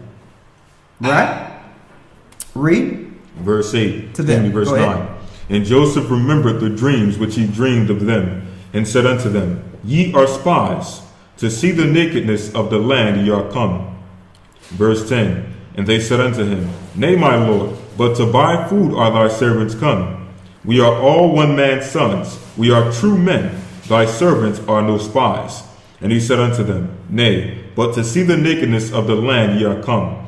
And they said, 12 brethren, the sons of one man in the land of Canaan. And behold, the youngest is this day with our father, and he is not. And one is not. Verse 14. And Joseph said unto them, That is it, that I spake unto you, saying, Ye are spies. Hereby ye shall be proved. By the life of Pharaoh ye shall not go forth hence, except your youngest brother come hither. Send one of you, and let him fetch your brother. And ye shall be kept in prison, that your words may be proved, whether there be any truth in you, or else by the life of Pharaoh, surely ye are spies. And he put them all together into ward 3 days. And Joseph said unto them the 3rd day, This do and live, for I fear the Most High. Verse 19. And if ye be true men, let one of your brethren be bound in the house of your prison. Go ye, carry corn for the famine of your houses. So he told him, go ahead, take corn back to the family. So he was looking out for his brethren, even though he didn't reveal himself at that time. I need you to go to Genesis, the 44th chapter. Let's get straight to the story so that we can show what happened. How did we eventually get into Egypt? Let's go to chapters 44, and let's go to when the brethren came the second time, the last journey, when he revealed himself to his brethren. One moment here. Chapter 45. Oh yeah, let's go to chapter 45. Let's go there. Genesis chapter 45, verse 1. Then ahead. Joseph could not refrain himself before all them that stood by him. So one day his brothers came up, and it was killing him that he couldn't reveal himself to his brethren. Read. And he cried. And he started crying. Cause every man to go out from me. And there stood no man with him, while Joseph made himself known unto his brethren. So he told all his servants that were given him by the king to leave the room. He told everyone, leave the room and leave me in here by myself with them. Read. Verse 2. And he wept aloud, and the Egyptians in the house of Pharaoh heard. Verse 3. And Joseph said unto his brethren, I am Joseph. Doeth my father yet live? So he says, listen, I'm your brother. I'm the one you gave away for dead. He revealed himself. And he wanted to know, is our dad still alive? Is he still living? Read. And his brethren could not answer him, for they were troubled at his presence. Verse 4. And Joseph said unto his brethren, Come near to me, I pray you. And they came near. And he said, I am Joseph your brother, whom ye sold into Egypt. Now therefore be not grieved, nor angry with yourselves. He sold me hither. He said, don't get mad from what you did, for what you did to me. Don't get upset. Don't get scared. Read. For the Most High did send me before you to preserve life. He sent me to do this so that I can help you all. And this is an example for us all. Just because you're brought low into a situation or it seemed bad for you, that doesn't mean that the Most High is not using that situation for something greater later. Okay, of course Joseph was upset. His brothers beat him up and threw him in a pit. His own brothers. Then sold him for dead to the Egyptians. But he didn't show spite towards towards his brother, because he realized when it was all said and done why the Most High did that. He put him in that predicament to one day save his people. He didn't take it personal and say, okay, I remember what y'all did to me. It's payback now. I'm in position now. I'm going to kill you all. I'm going to make you work. I'm going to do all this. No. He forgave his brothers, knowing that it was the power of the Most High. And if it wasn't for his brothers doing that to him, the position he held at this point would not have been. So he understood that. That whole thing was the Most High. So sometimes the Most High, a lot of times, it looks like it's a bad situation. It looks like like something is against you, but you're being directed.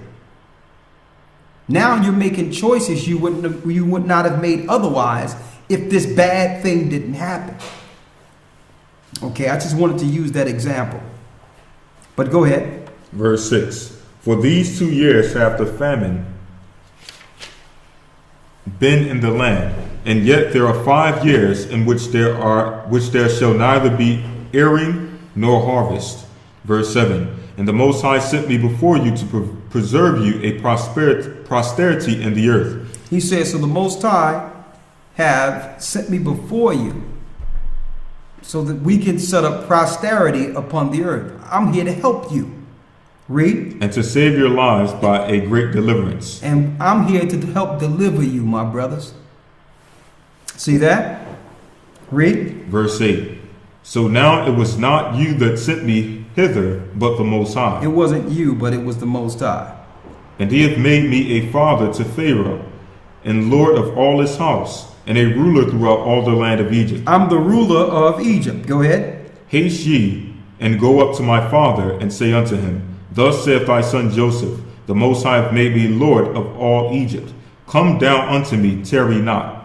Verse 10. And thou shalt dwell in the land of Goshen, and thou shalt be near unto me, thou and thy children, and thy flocks, and thy herds, and all that thou hast. And there will I nourish thee, for yet there are 5 years of famine, lest thou and thy household and all that thou hast come to poverty. So they was in the 2nd year of the famine. He says, listen, go get our family and tell everyone to come down here, because you're not going to make it for the next 5 years. So he set up a place so that his family can have refuge. And that place is one of the most fertile lands, even in Egypt till this day, Goshen. Goshen right now is the farm areas for Egypt till this day. Read. Verse 12. And behold, your eyes see, and the eyes of my brother Benjamin, that it is my mouth that speaketh unto you. And ye shall tell my father of all my glory in Egypt, and of all that ye have seen, and ye shall haste and bring down my father hither. Now, I need you to go here. Go to Genesis 46 and 26. Genesis chapter 46, verse 26. And I need you to hold that and get Exodus 1 and 5. All the souls that came with Jacob into Egypt, which came out of his loins, besides Jacob's sons' wives, all the souls were 66.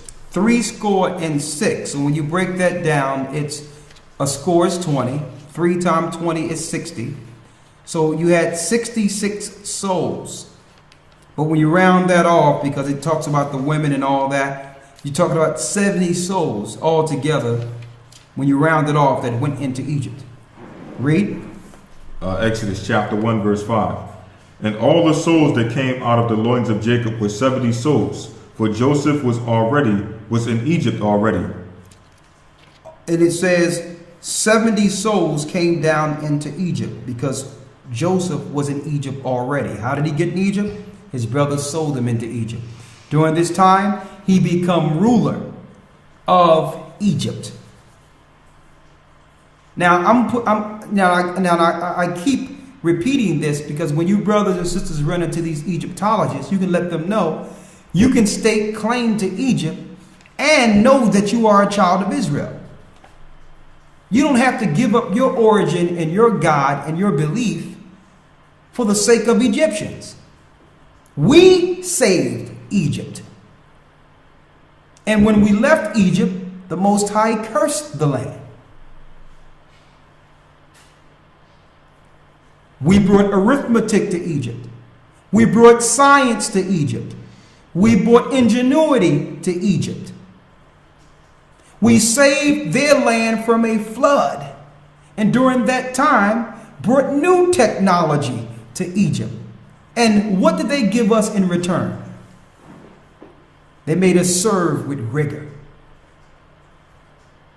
It happens like that all the time. Look at what happened to us in America. What would America be if the children of Israel was never taken to America? Can you imagine that? America would be Russia. Okay? Come on, man. All the inventions and all the things the Most High had us create in America. And what do we get in return? Same thing. The Egyptians did not appreciate what we did for their government and for their civilization. And above all, outside of us. They didn't acknowledge our God who helped save them. The gods of the Egyptians could not save them through that famine. A matter of fact, some of Pharaoh's wise men died.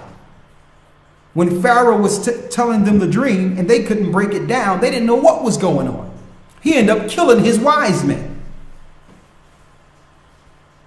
who couldn't explain what these dreams were about. But the God of the Hebrews used Joseph to break down that there will be a 7-year famine. And in order for you to stand through this famine, I'm going to send twice as much of grain and twice as much of everything for a 7-year period. And you better store for that 7 years or you will not live through this famine. Our God, Ahiah, gave that to Joseph. He saved Egypt. But did the Egyptians turn from their God and worship the God of Joseph? No.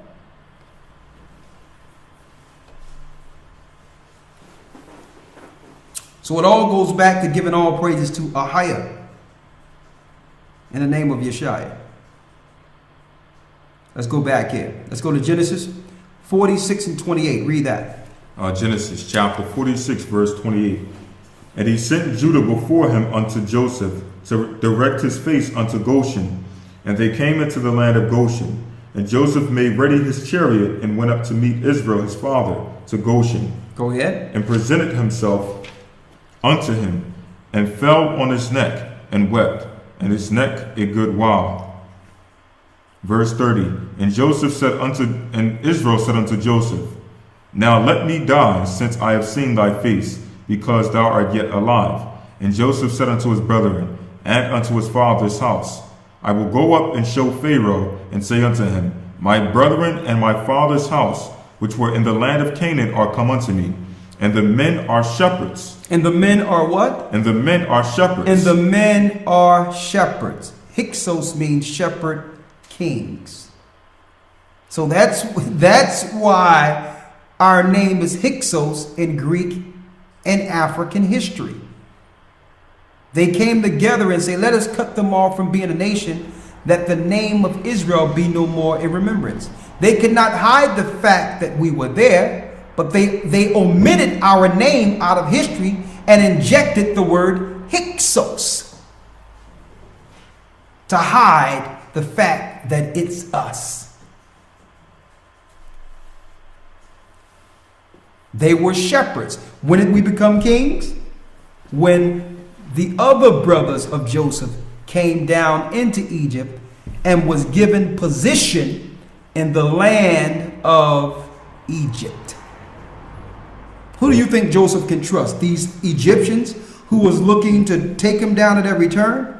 Or set up his own brother and his brothers in his personal cabinet in Upper Egypt? His brothers became his counselors. Yes. I got more. Read. And the men are shepherds, for their trade have been to feed cattle, and they have brought their flocks and their herds, and all that they have. Go ahead. And it shall come to pass when Pharaoh shall call you, and shall say, What is your occupation? What is your occupation? Go ahead. That ye shall say, Thy servant's trade have been about cattle from our youth, even until now, both we and also our fathers, that ye may dwell in the land of Goshen. That you may dwell in the land of Goshen. Why? For every shepherd is an abomination unto the Egyptians. Every shepherd is an abomination unto the Egyptians. They couldn't stand shepherds, people who took care of animals. In the Egyptian land, that was an abomination. Now, the Egyptians had disdain against us, even on the cultural level. All right. Now, we were called shepherds and kings. Therefore, being in Egypt, after Joseph passed, after the king who set up Joseph passed, something happened. Let's go to Exodus, the 1st chapter.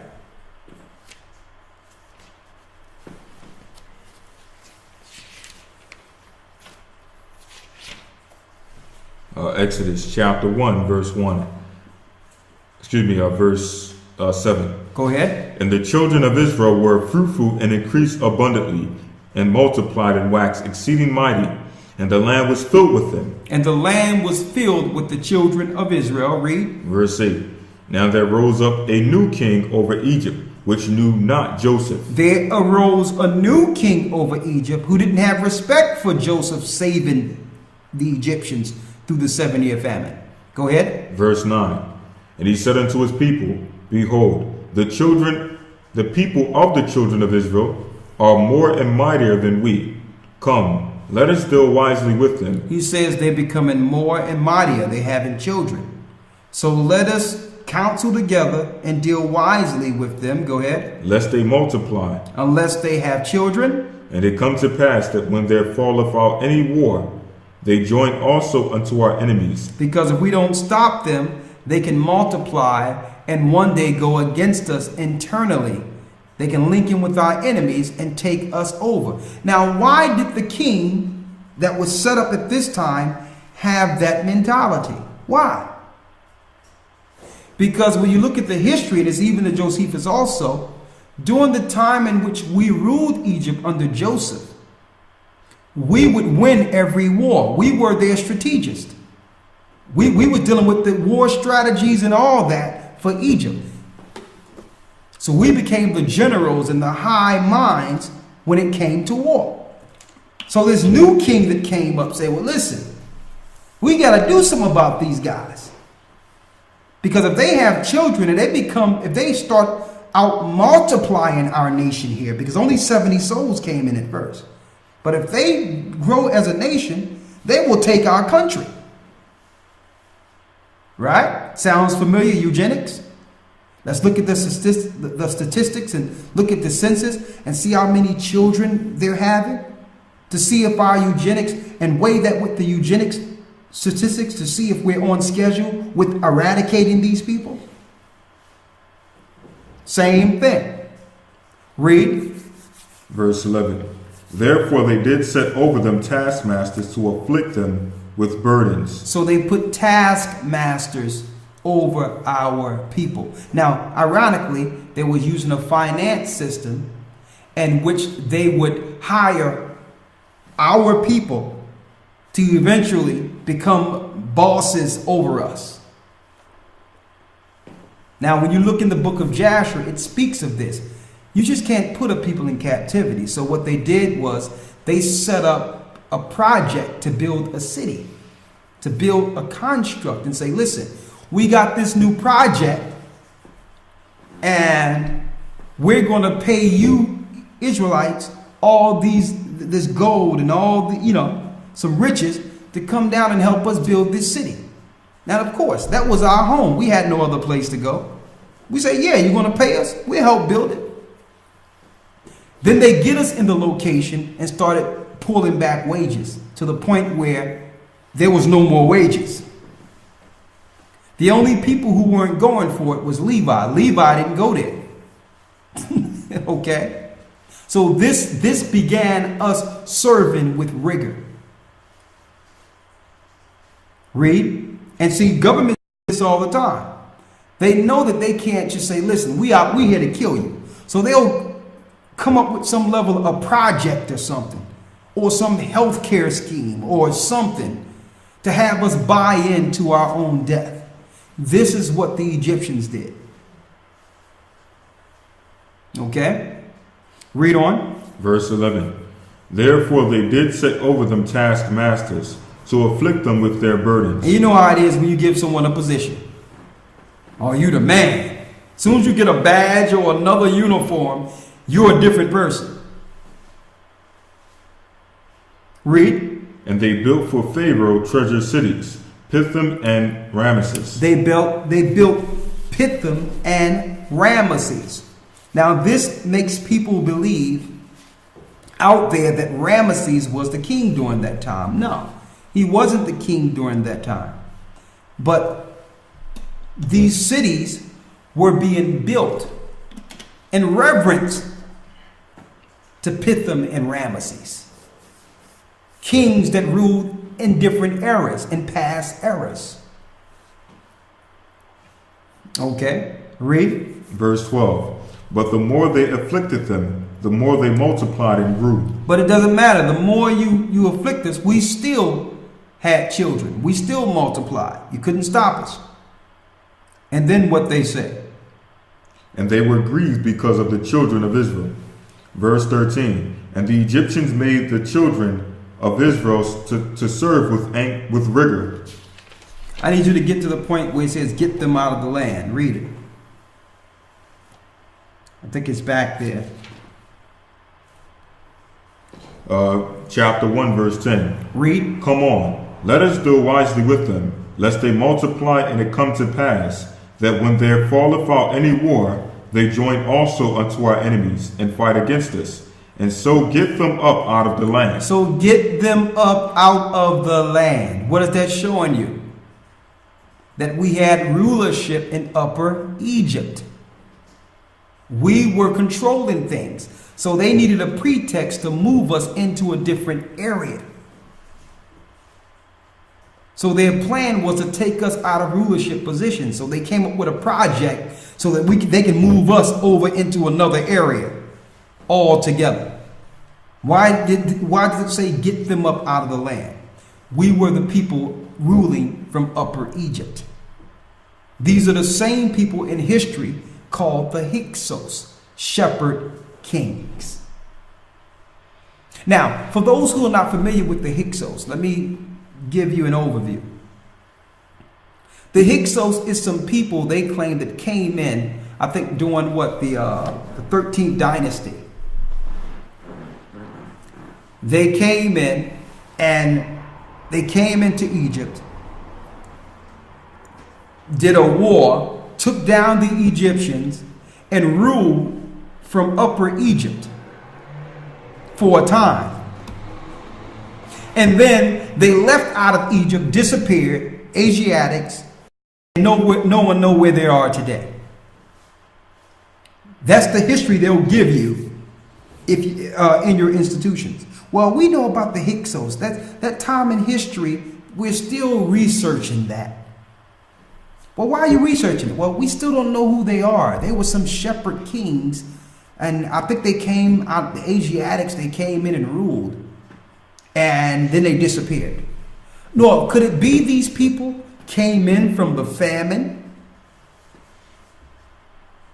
Could it be they came in from the famine that happened during that time? And with their children, and their brother had a position there in Egypt and set up his people to become rulers, and that their God led them out of Egypt, those shepherd kings? Could that be the story? No, that can't be the story, because then you would believe in the Bible. You would know that you are the people that made Egypt so great. Think about it. Why is the Great Pyramid on your dollar bill, brothers and sisters? They was going to build a new world construct with the same people who made Egypt great. Think. But they can't tell you you're Israel. That's part of their oath. We got to cut them off from being a nation, that the name of Israel be no more in remembrance. Psalms 83. So they can't tell you you're Israel, but they need to use their political structure as a pretext to move you in a position to be utilized and build their societies like we build Egypt, and use our mental capacity and use our ingenuity and hey, we have a lot of ingenuity and knowledge. So they needed that to build their new global Egyptian New World Order. Now, the label Hyksos, or shepherd kings, was placed upon the Israelites that dwelled in the land of Egypt. Why? Because it tells you in scriptures that to be a shepherd was an abomination to the Egyptians. So they named us shepherd kings, and they put us in an area separate from them so that we can deal with that separate. They didn't want to see none of that. All right? Now, this phrase, shepherd kings, came into existence during the 3rd century, during the time of the Greeks, and them hiring an African or an Egyptian historian named Manetho. Now think about this. If you get an Egyptian who have a problem with the children of Israel destroying their lands and their gods and their kings and their armies, is this the guy that will give you a non-biased spin on history? But that's who the Greeks hired. And that's who Josephus is tearing down in these writings in Josephus against Apion. Josephus against Apion is a book in which Josephus is refuting the credibility of all the Greeks and Egyptian writers. He says Manetho is a liar. He know it was us.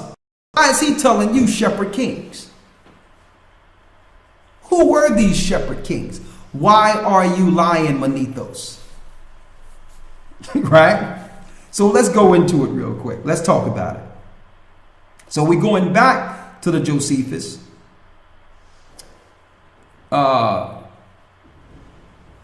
Real quick here.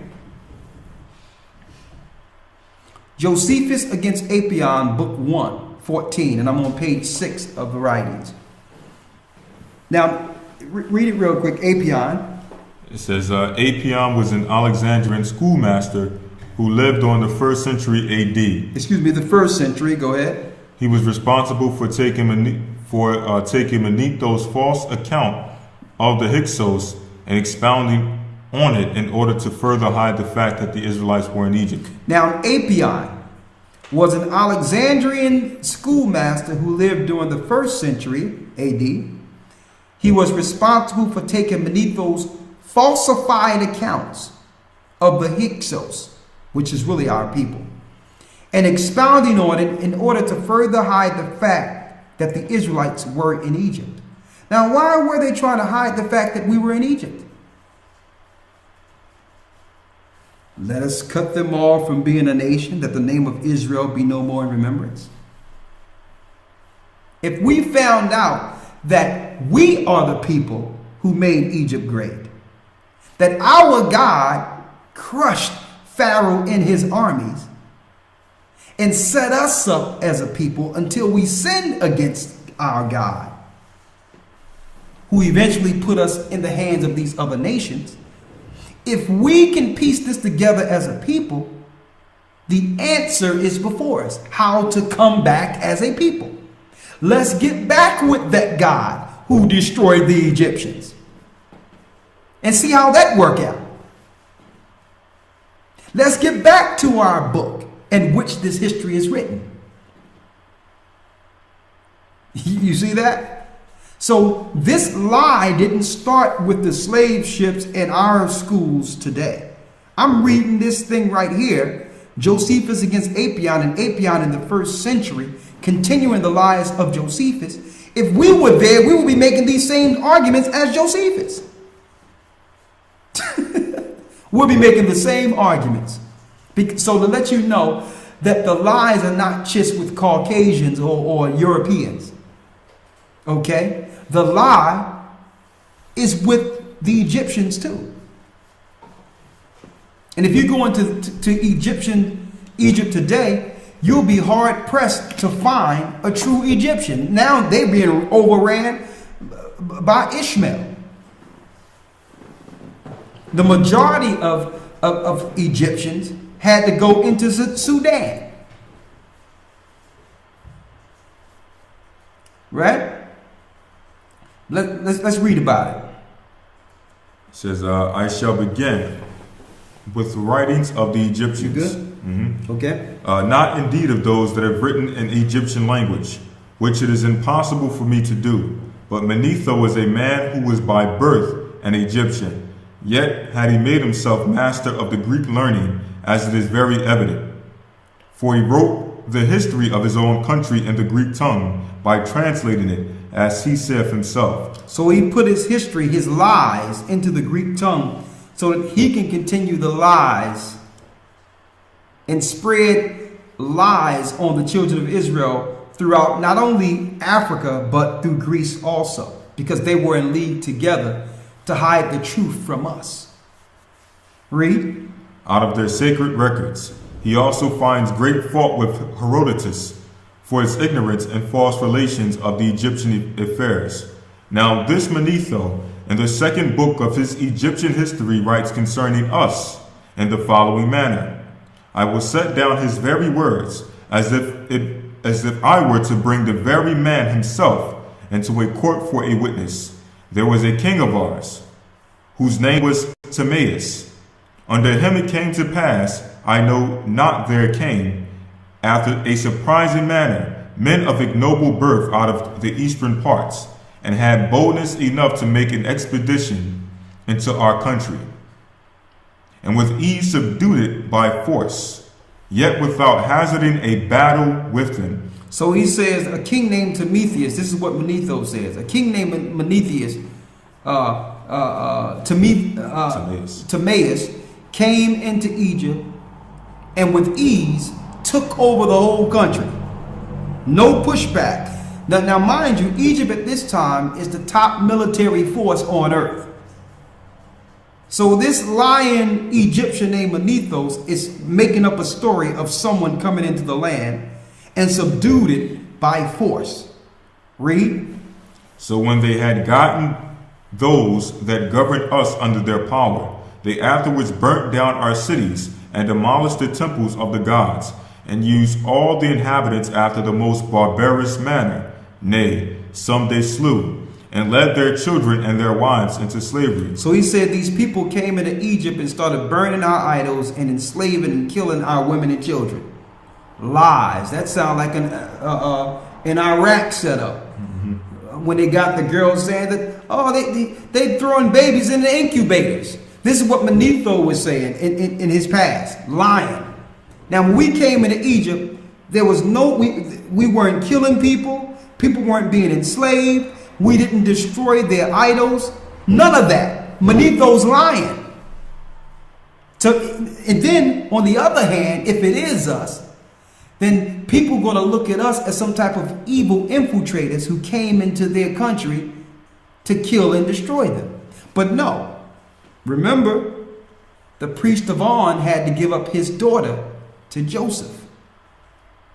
So what was going on is Joseph was telling all these idolaters around him, listen, you can't be worshiping those gods and those idols around us. And Joseph told them to take all the idols down that was in the temples that was around him.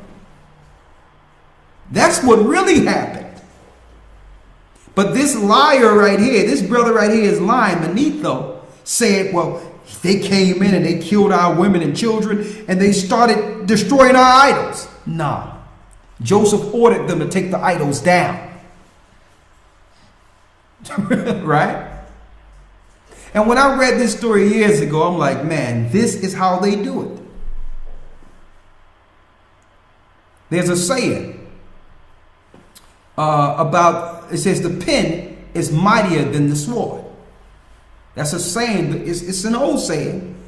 But listen, it don't have to be the truth. If they can write it, and one day, because of history and time gone by, that it's looked at as truth, that's how powerful the pen can be. This dude is straight lying, but now, and here's the key. If Manetho didn't write this, there will be no such thing in this world, especially in America, as Egyptology. It's Manetho's writings they draw from based on the fact that this is written in antiquity, upheld in certain colleges. They use this to lie and claim that Israel never lived in Egypt. Finish reading. At length, they made one of themselves king, whose name was Selatus. He also lived at Memphis, and made both the upper and lower regions pay tribute, and left garrisons in places that were the most proper for them. He chiefly aimed to secure the eastern parts, as foreseeing that the Assyrians, who had the greatest power would be desirous of that kingdom and invade them. And the Sate Nomos Sethroid, a very proper for this purpose, and which lay upon the Bubastic canal, but with regard to a certain theologic notion was called Avaris. This he rebuilt and made very strong by the walls he built about it, and by a most numerous garrison of 240,000 armed men, whom he put into it to keep it. Thither Salatus came in summertime, partly to gather his corn and pay his soldiers their wages, and partly to exercise his armed men and thereby to terrify foreigners. When this man had reigned 13 years, after him reigned another, whose name was Beon. For 40 years, after him reigned another called Apoknos. 36 years. Now imagine this. Check this out. I want y'all to look at this. Menethos is claiming that some foreigners came into the land, did all these things, and ruled in a foreign country, and had all these dynasties within the country, and not once did the Egyptians go against these people after they came in and killed all their people. The example I can give you, if me and about 70 of my guys and a few other people, just say 100, 200 people, walk into China right now, all right, and we take an army and start killing people and doing all these things and set up ourselves as kings in China. And the memory of what I've done to these people are still there. And I'm able to have dynasty after dynasty living in their country. And yet we're the minority. I mean, that don't even sound right. Especially if you're speaking of the greatest civilization at that time. How could this be? And this is what Josephus is going to ask. How could some people just come into the greatest civilization at that time and set up themselves with no pushback? You are lying, Menethos. Read. After him Apophis reigned 61 years, and then Jannes 50 years and 1 month. Go ahead. After all these reigned Asis 49 years and 2 months. And these 6 were the first rulers among them, who were all along making war with the Egyptians. And all along they were set up making war with the Egyptians. Lying. Read. And were very desirous gradually to destroy them to the very roots. This whole nation was styled Hyksos. And this is what Menethos says with his own words. The whole nation was styled Hyksos. Now that's an issue because there's no nation in the earth. Neither were there a nation back then called Hyksos. So why did he term the word styled Hyksos? Why? Because Hyksos is more so a cultural character. They were shepherd and kings. He could have very well said, well, these people that came into our land were shepherds and kings.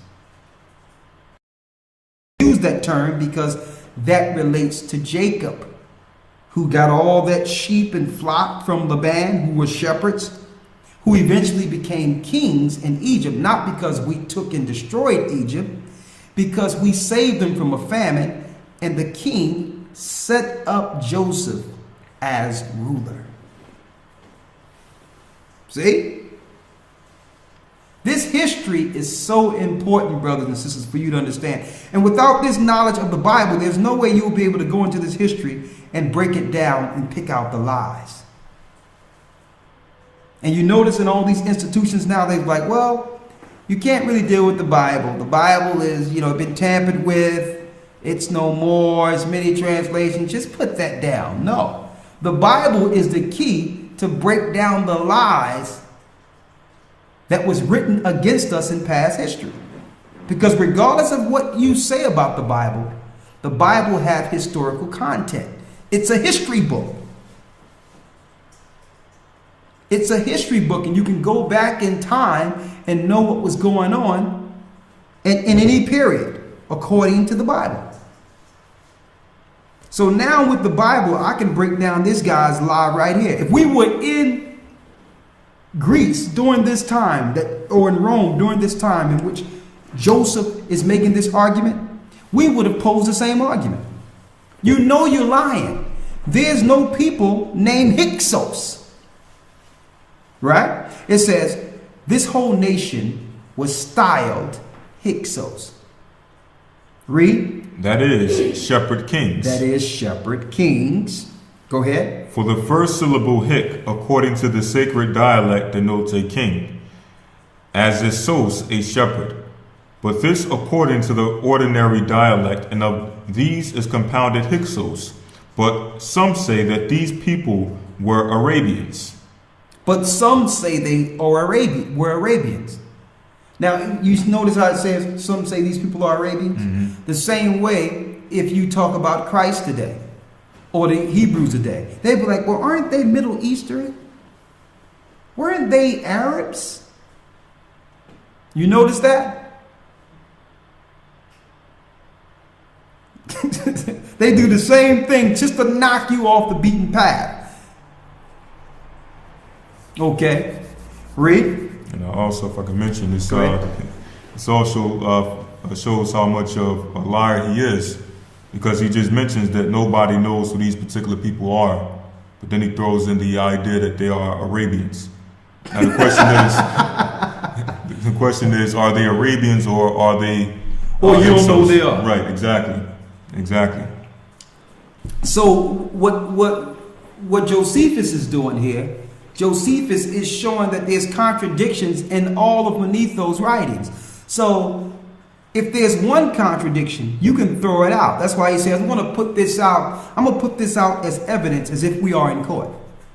It's not a credible historical document. That's what he's saying. Manetho was writing against our people based on his disdain against us. So his material is biased and it's not credible. This is what is Josephus is showing here. It's biased and it's not credible. Finish reading on that because there's some keys in this point. We're on page 7. Go ahead. It says, now in another copy, it is said that this word does not denote kings, but on the contrary denotes captive shepherds.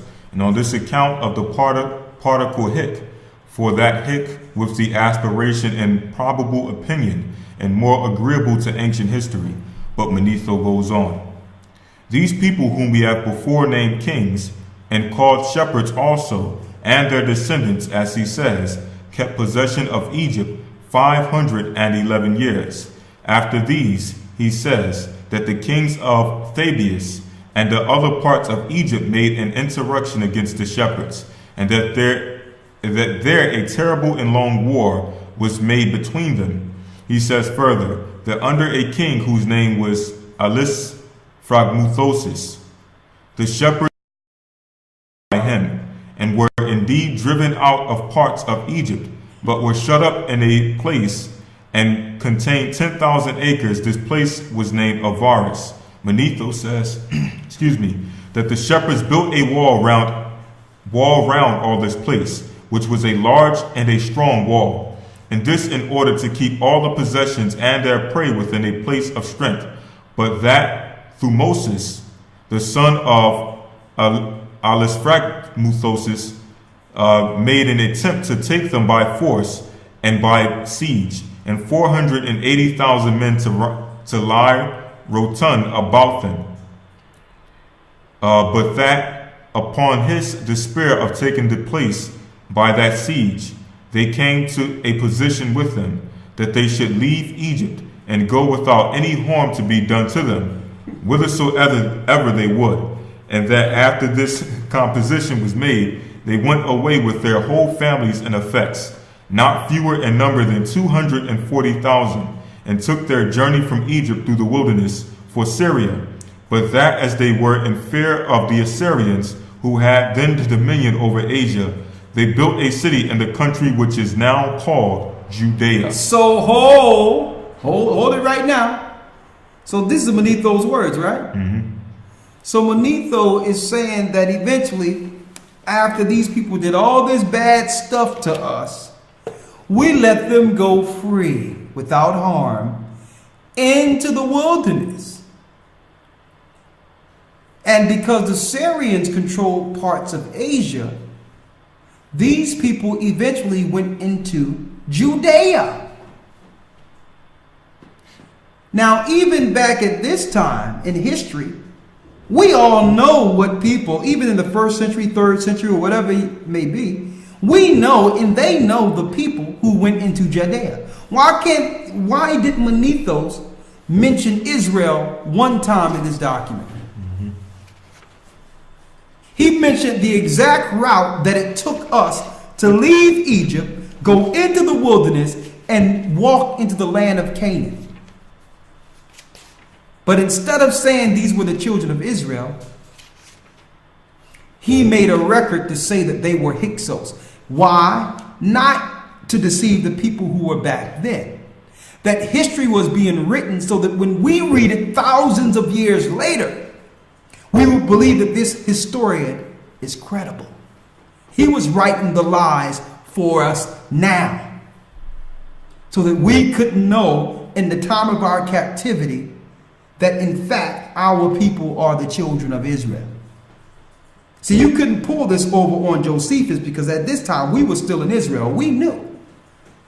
So Satan had his historian set up at that time for the deception that would eventually happen to Israel once we're scattered throughout the four corners of the earth and lose our identity in history.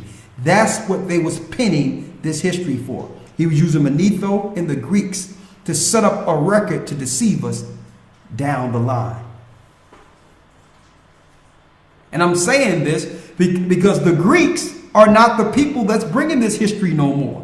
It's our people in our neighborhoods, these Egyptologists, that are using Manetho's records against us.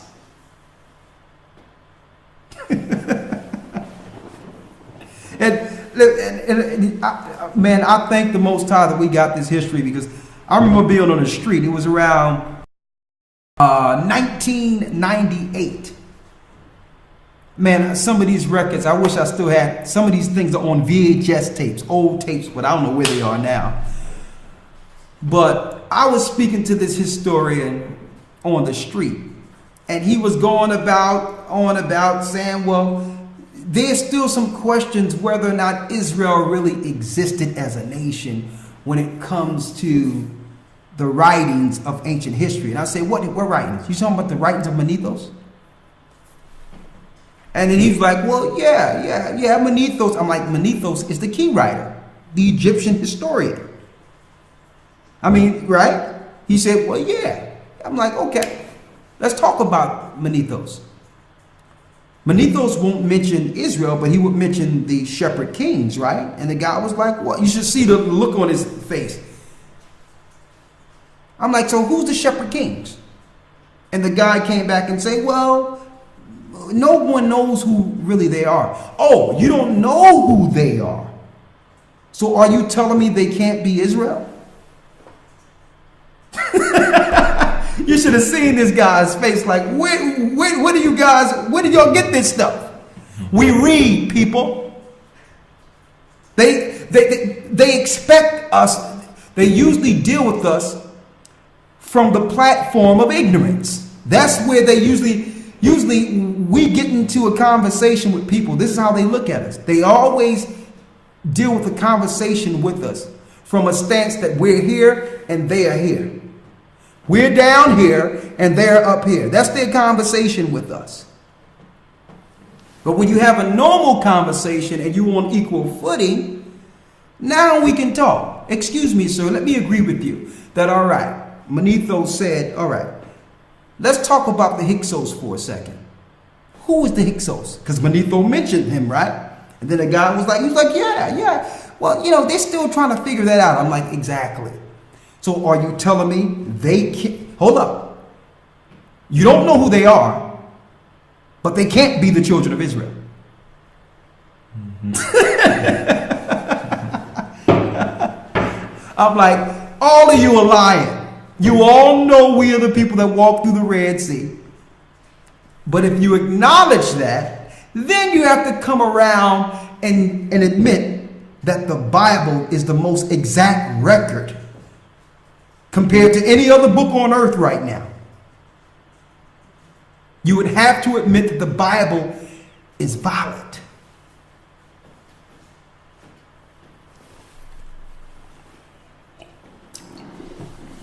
Right? And here's another question. The Jewish people, why aren't they trying to discredit Manetho's writings? If they're the Hebrews and they're the Jews and they claim their people walked through the Red Sea, why are they allowing Manetho's writings to be taught in their institutions? Now check that out. That's kind of deep. Here it is, you talking about me and my people, claiming we never existed, and I'm going to allow your writings into my institution?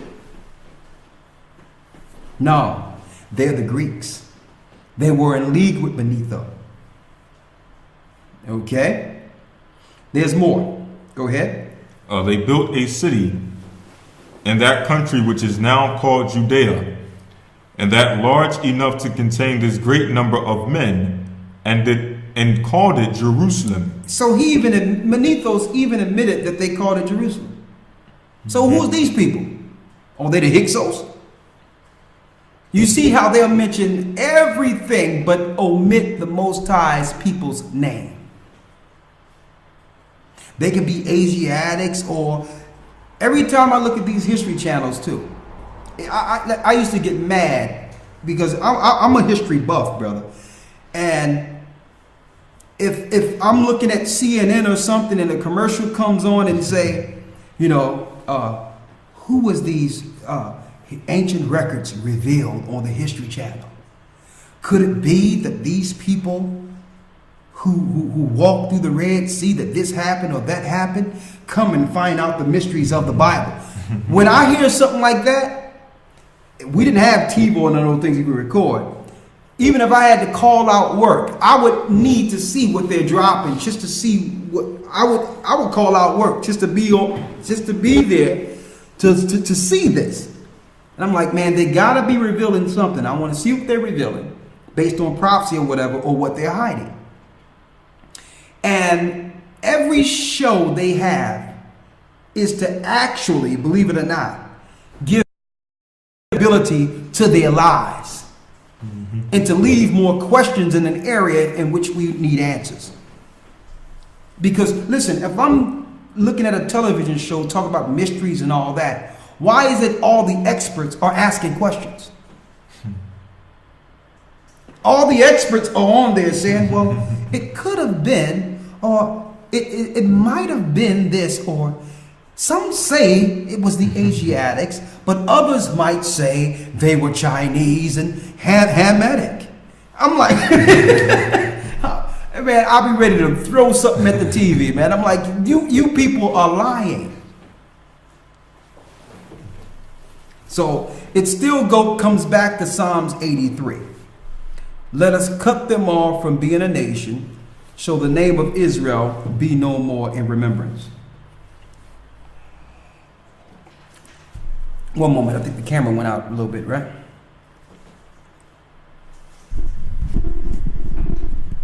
One moment. Okay, we're back, good. Go ahead.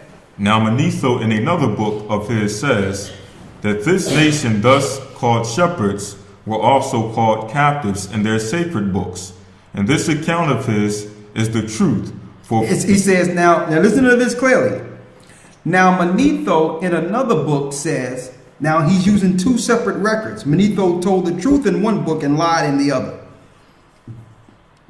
Now Manetho in another book of his says that this nation, thus called shepherds, were also called captives, which we were, like the Bible says, in their sacred book. So he's telling us that these particular people had a sacred book. Yes, it's called the Bible. Or the book of the covenant, which was the Old Testament at that time. All right. Now, it says, and this account of his is truth, says Josephus. For feeding of sheep was the employment of our forefathers in the most ancient ages. And as they led such a wandering life in feeding sheep, they were called shepherds. Nor was it without reason that they were also called captives by the Egyptians, since one of our ancestors, Joseph, told the king of Egypt that he was a captive, and afterward sent for his brethren into Egypt by the king's permission. But as for these matters, I shall make a more exact inquiry about them elsewhere. So Manetho has a complete argument in the Josephus against Apion, how the Greeks and the Egyptians conspired to teach false history and omit our history out of the Canaans of Egypt. And then once we fell, knowing that Christ went into Egypt, Joseph went into Egypt, Mary went into Egypt to hide for a time when a child was born, that we had communities in Egypt. So eventually our people today would have linked ourselves back to the Hebrews and Christ and to Egypt. So what did they do? No sooner as we fell during the 6th century under the Arab uprising of Islam during the 7th century, 8th century, they started flooding the land of Egypt with Arabs. Started flooding all conquest, taking down the Middle East and taking down our homeland and different areas of that nature. The same way, don't forget it's Ishmael and Edom, the same way the Romans were doing us in other areas. Taking down countries like the North American Indians, setting up churches. Now they're taking down landmarks in Egypt, setting up mosques. And so I'm standing today and I find out that I'm in Hebrew and say, well, weren't the people in Egypt black? They'll be like, well, listen, I'm looking over in Egypt now and they nothing but Arabs to me. Christ was an Arab. Moses must have been an Arab. Look over there today. It's a conspiracy. Right? It's a conspiracy. They flooded those lands with Arabs to make you think that all the people over there are alike. Okay, then you ask, well, what about the Nubian Egyptians? What's going on with them? They're being oppressed too. Why? They're suffering for what they did to us. And you speak to the Nubians, and they love our people though, I'll tell you that. But you speak to the Nubians, and if you speak to the Arabs, they'll be like, yeah, y'all bunny, y'all bunny Yukub. We're who? You're Bani Yukub. Oh, we're the sons of Jacob. That's what Bani Yukub is, right? Ban, son, Jacob, Jacob. So they all know us in the Middle East as the sons of Jacob. And here's the shame part of it. All these years, when you speak to them in their languages, they have known who we were the whole time. The whole time, they'll tell you you're Bani Jacob. You're the sons of Jacob. So your historians are teaching you this in your colleges about the Hyksos period and Manetho's history, claiming that some Asiatics came into Egypt. But yet the people in the Middle East and the people in Egypt are telling us that we're the sons of Jacob.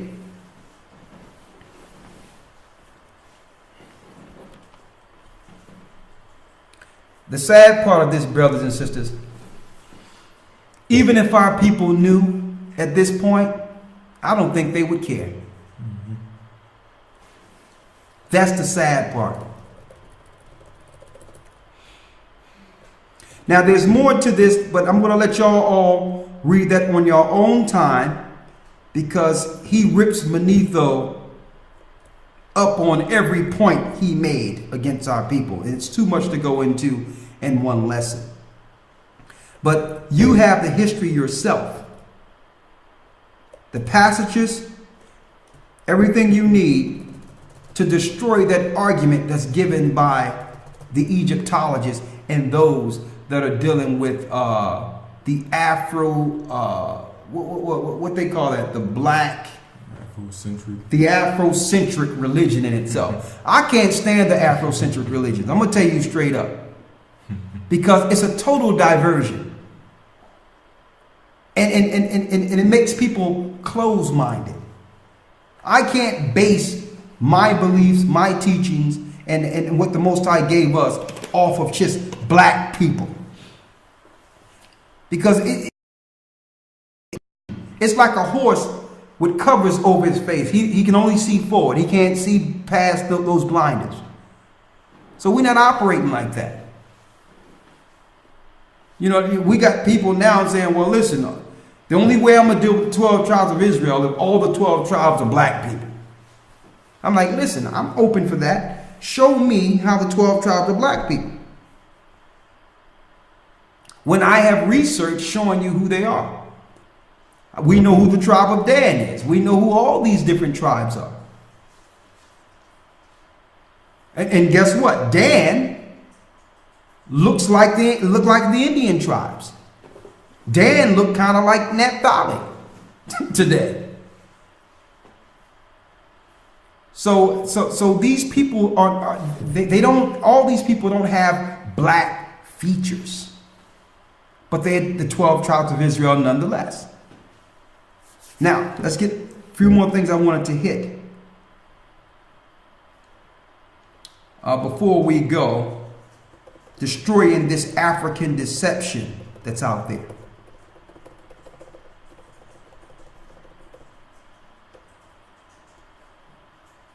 One moment.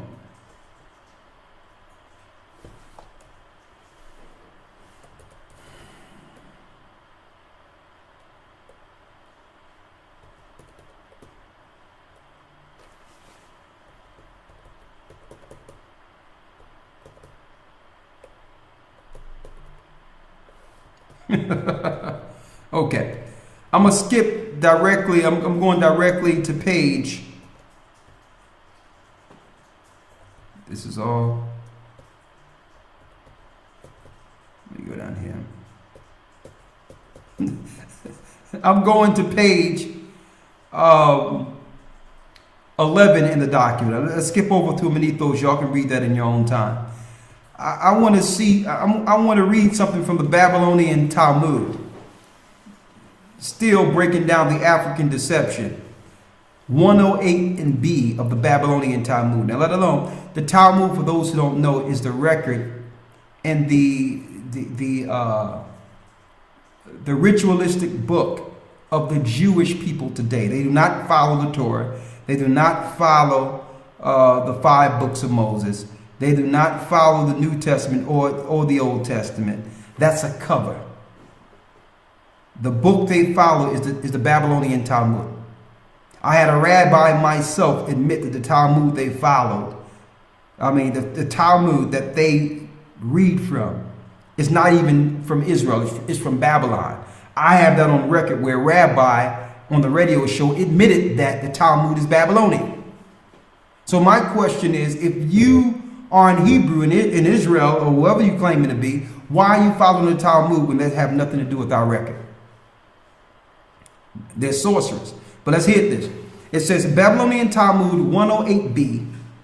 It says our rabbis taught what? Our rabbis taught 3 copulated in the ark. This is in the Talmud, and I hope brothers and sisters keep this for yourself and make sure you mention this to your Jewish people when you talk to your Jewish friends. It's in your Talmud.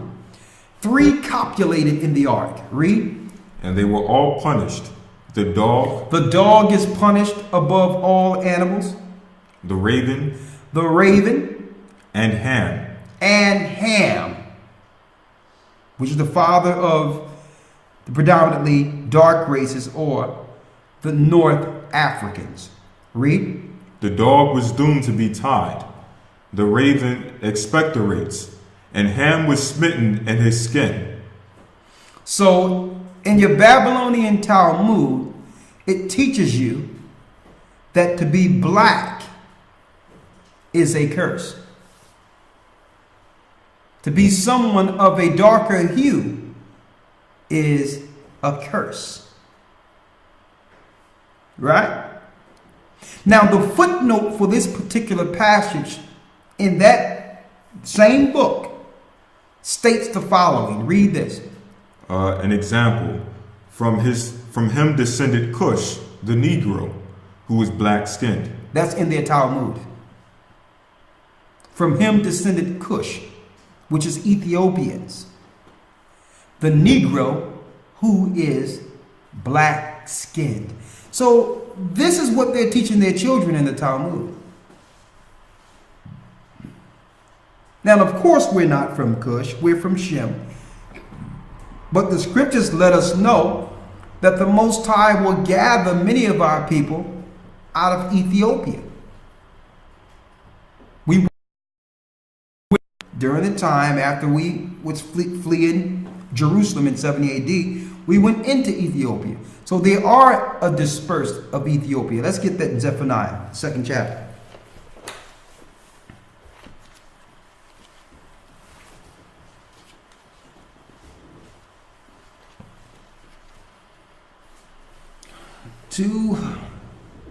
And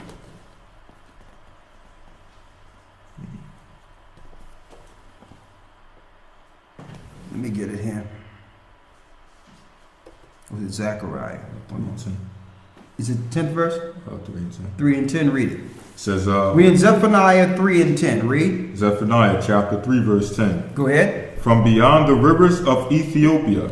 From beyond the rivers of Ethiopia. My suppliants, even the daughter of my people, the daughter of my dispersed, shall bring my offering. The daughter of my dispersed shall bring mine offering, showing you that we're not Ethiopians, but we were dispersed. And we were dispersed in parts of Ethiopia. So when you look at the land of Cush, even though we're not Cushites, a lot of our people live in the land of Cush. So if you're from Ethiopia, the Babylonian Talmud, under what the Jewish people follow today, will automatically look at you as a cursed people. Not cursed according to the curses the Most High put us under in Deuteronomy 28. But they're teaching in their institutions that being dark or having color is a curse. And this train of thought is established in their religious and their educational institutions. All right. Let's go to Genesis 9 and 25.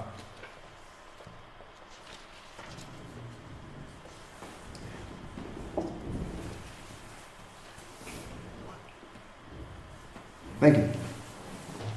Genesis 9 and 25. And this is what they're using. This is what the Jewish Talmudists are using, the Kabbalists are using, and they have set up your Christian church.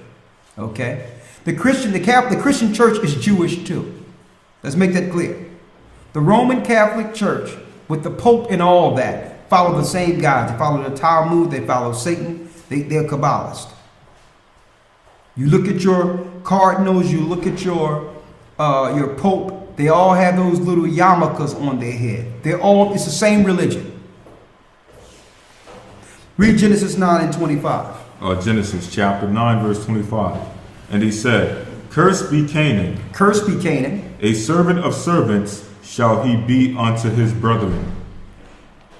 And he said, Blessed be the Lord God of Shem, and Canaan shall be his servant. And the Most High shall enlarge Japheth, and shall dwell in the tents of Shem, and Canaan shall be his servant. Now I need you to hold that for 1 second, right? And let's examine this. Go back to your Bible dictionary again and get Ham. Let's go there again and read Ham. Ham, the youngest son of Noah, born probably about 96 years before the flood, and one of 8 persons to live through the flood. He became the progenitor of the dark races. Ham became the father of the dark races. Not the Negroes. Not the Negroes. So that proved right there that even Zondervan know that the Negroes are not under Ham's lineages. Read. He became the progenitor of the dark races, not the Negroes. But who? But the Egyptians. Africans. Ethiopians. Hamites, North Africans. Libyans. Now you notice it says Ethiopians, Libyans, and who else? And Canaanites. So how can they say that the Ethiopians are the cursed ones when the curse came on who? Canaan. Cush is the Ethiopians. That's a different family of Ham. You see how, now do you see why history is so important, brothers and sisters? You can rip them apart with their ideologies. So you're claiming in your Talmud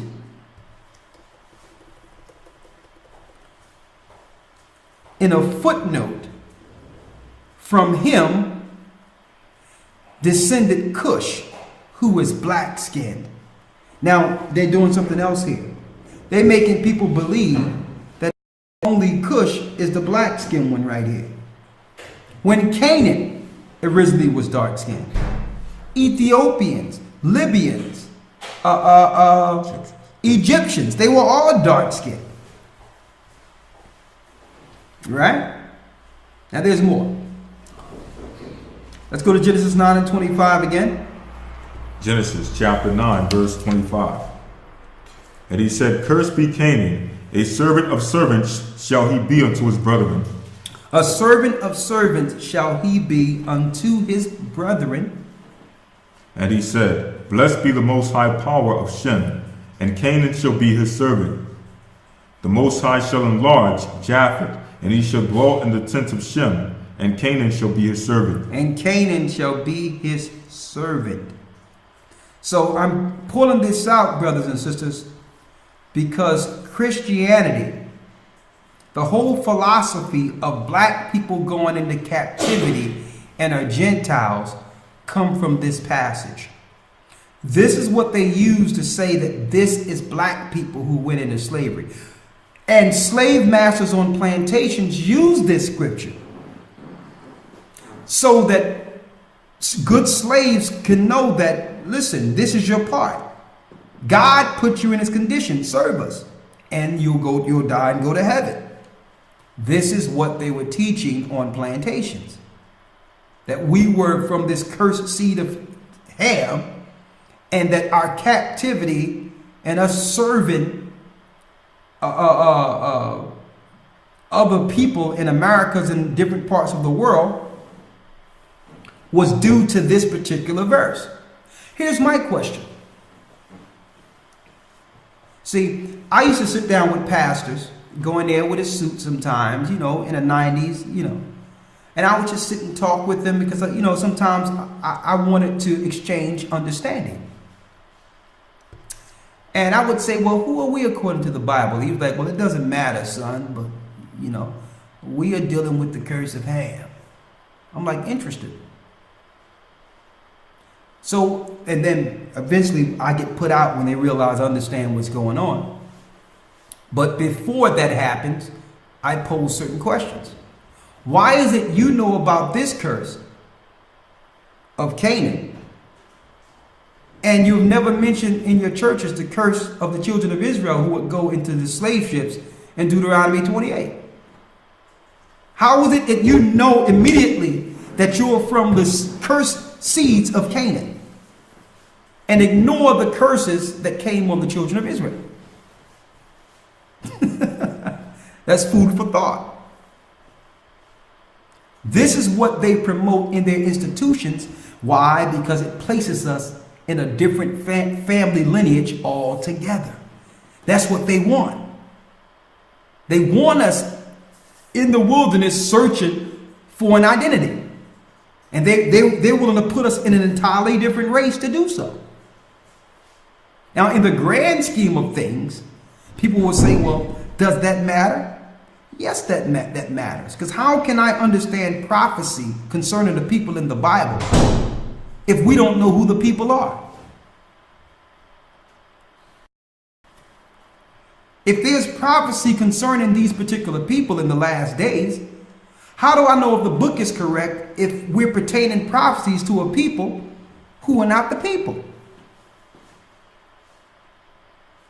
But here's some more tidbits for you, which is in the document.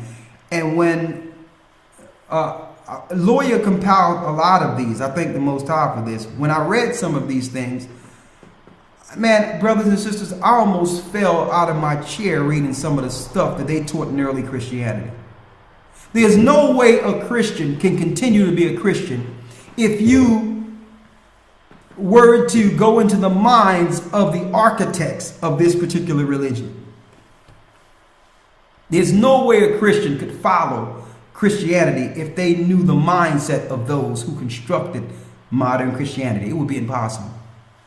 It was widely taught in Christianity in the 18th and 19th century that the reason as to why the so-called Negroes of North America and the West Indies and Haiti suffered slavery is because they were from the cursed seed of Ham. Still being taught in church today. Anne Catherine Emmerich. Remember that name. When you get an opportunity, it's in your document, Google her. Anne Catherine Emmerich. She's also of Khazar line. A Roman Catholic, listen, mystic nun during the late 18th, the late 18th and early 19th century. Now, they call her a Roman Catholic mystic nun. We call her a witch. Okay? The scriptures cut through the chase, all right? This witch said this, all right?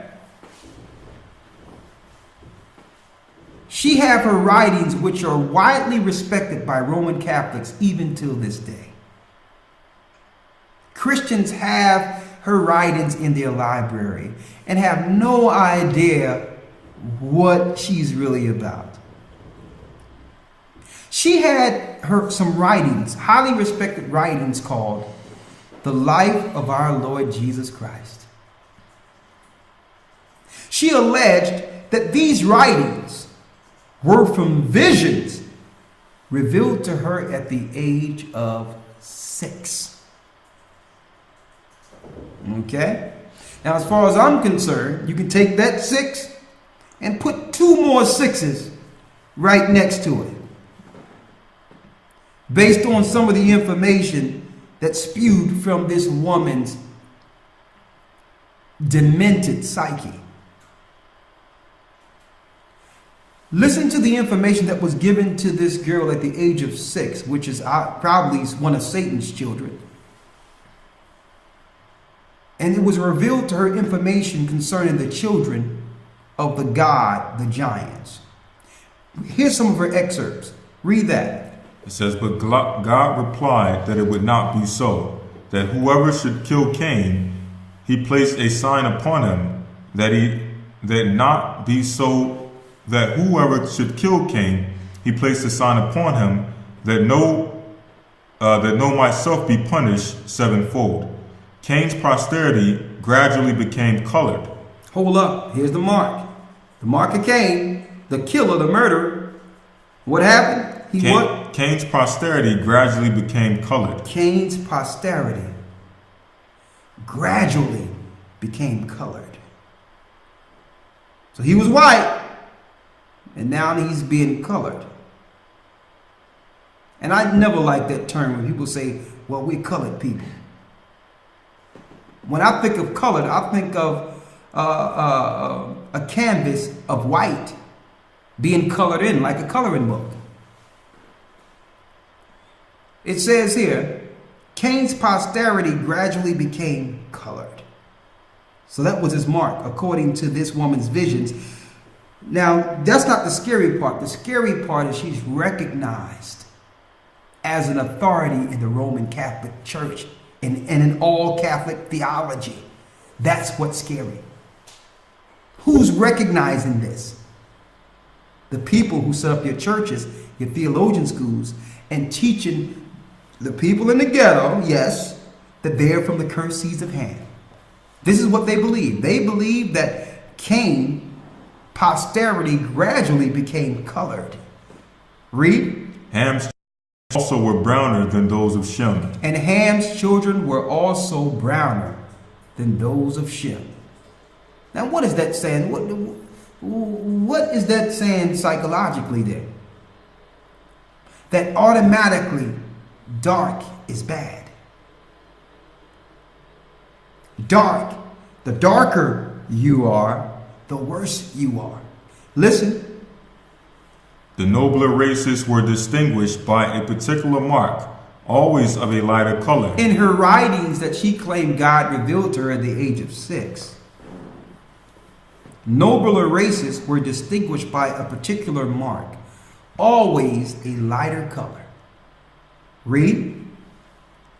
They who were engendered children of the same stamp, and as corruption increased, the mark also increased until at the last it covered the whole body, and people became darker and darker. And people became darker and darker.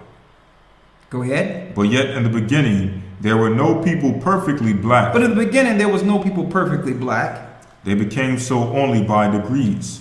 They became so only by degrees. Now that sound, you know what I mean? That sound knowledgeable. That sound like someone with some level of insight. Don't you know they was referencing this woman for this information? They was like, oh man, God really have talked to this woman. That's the reason we're over blacks, right? This is what was used in the 18th and 19th century to shape Christianity. There's more. She have another writing here. And the same, this is book 116, Noah and his prosperity, Horn and the Semshit leaders of the people. What did she see? I saw the cursing of Ham. So, hold on. One moment here. One moment. Let me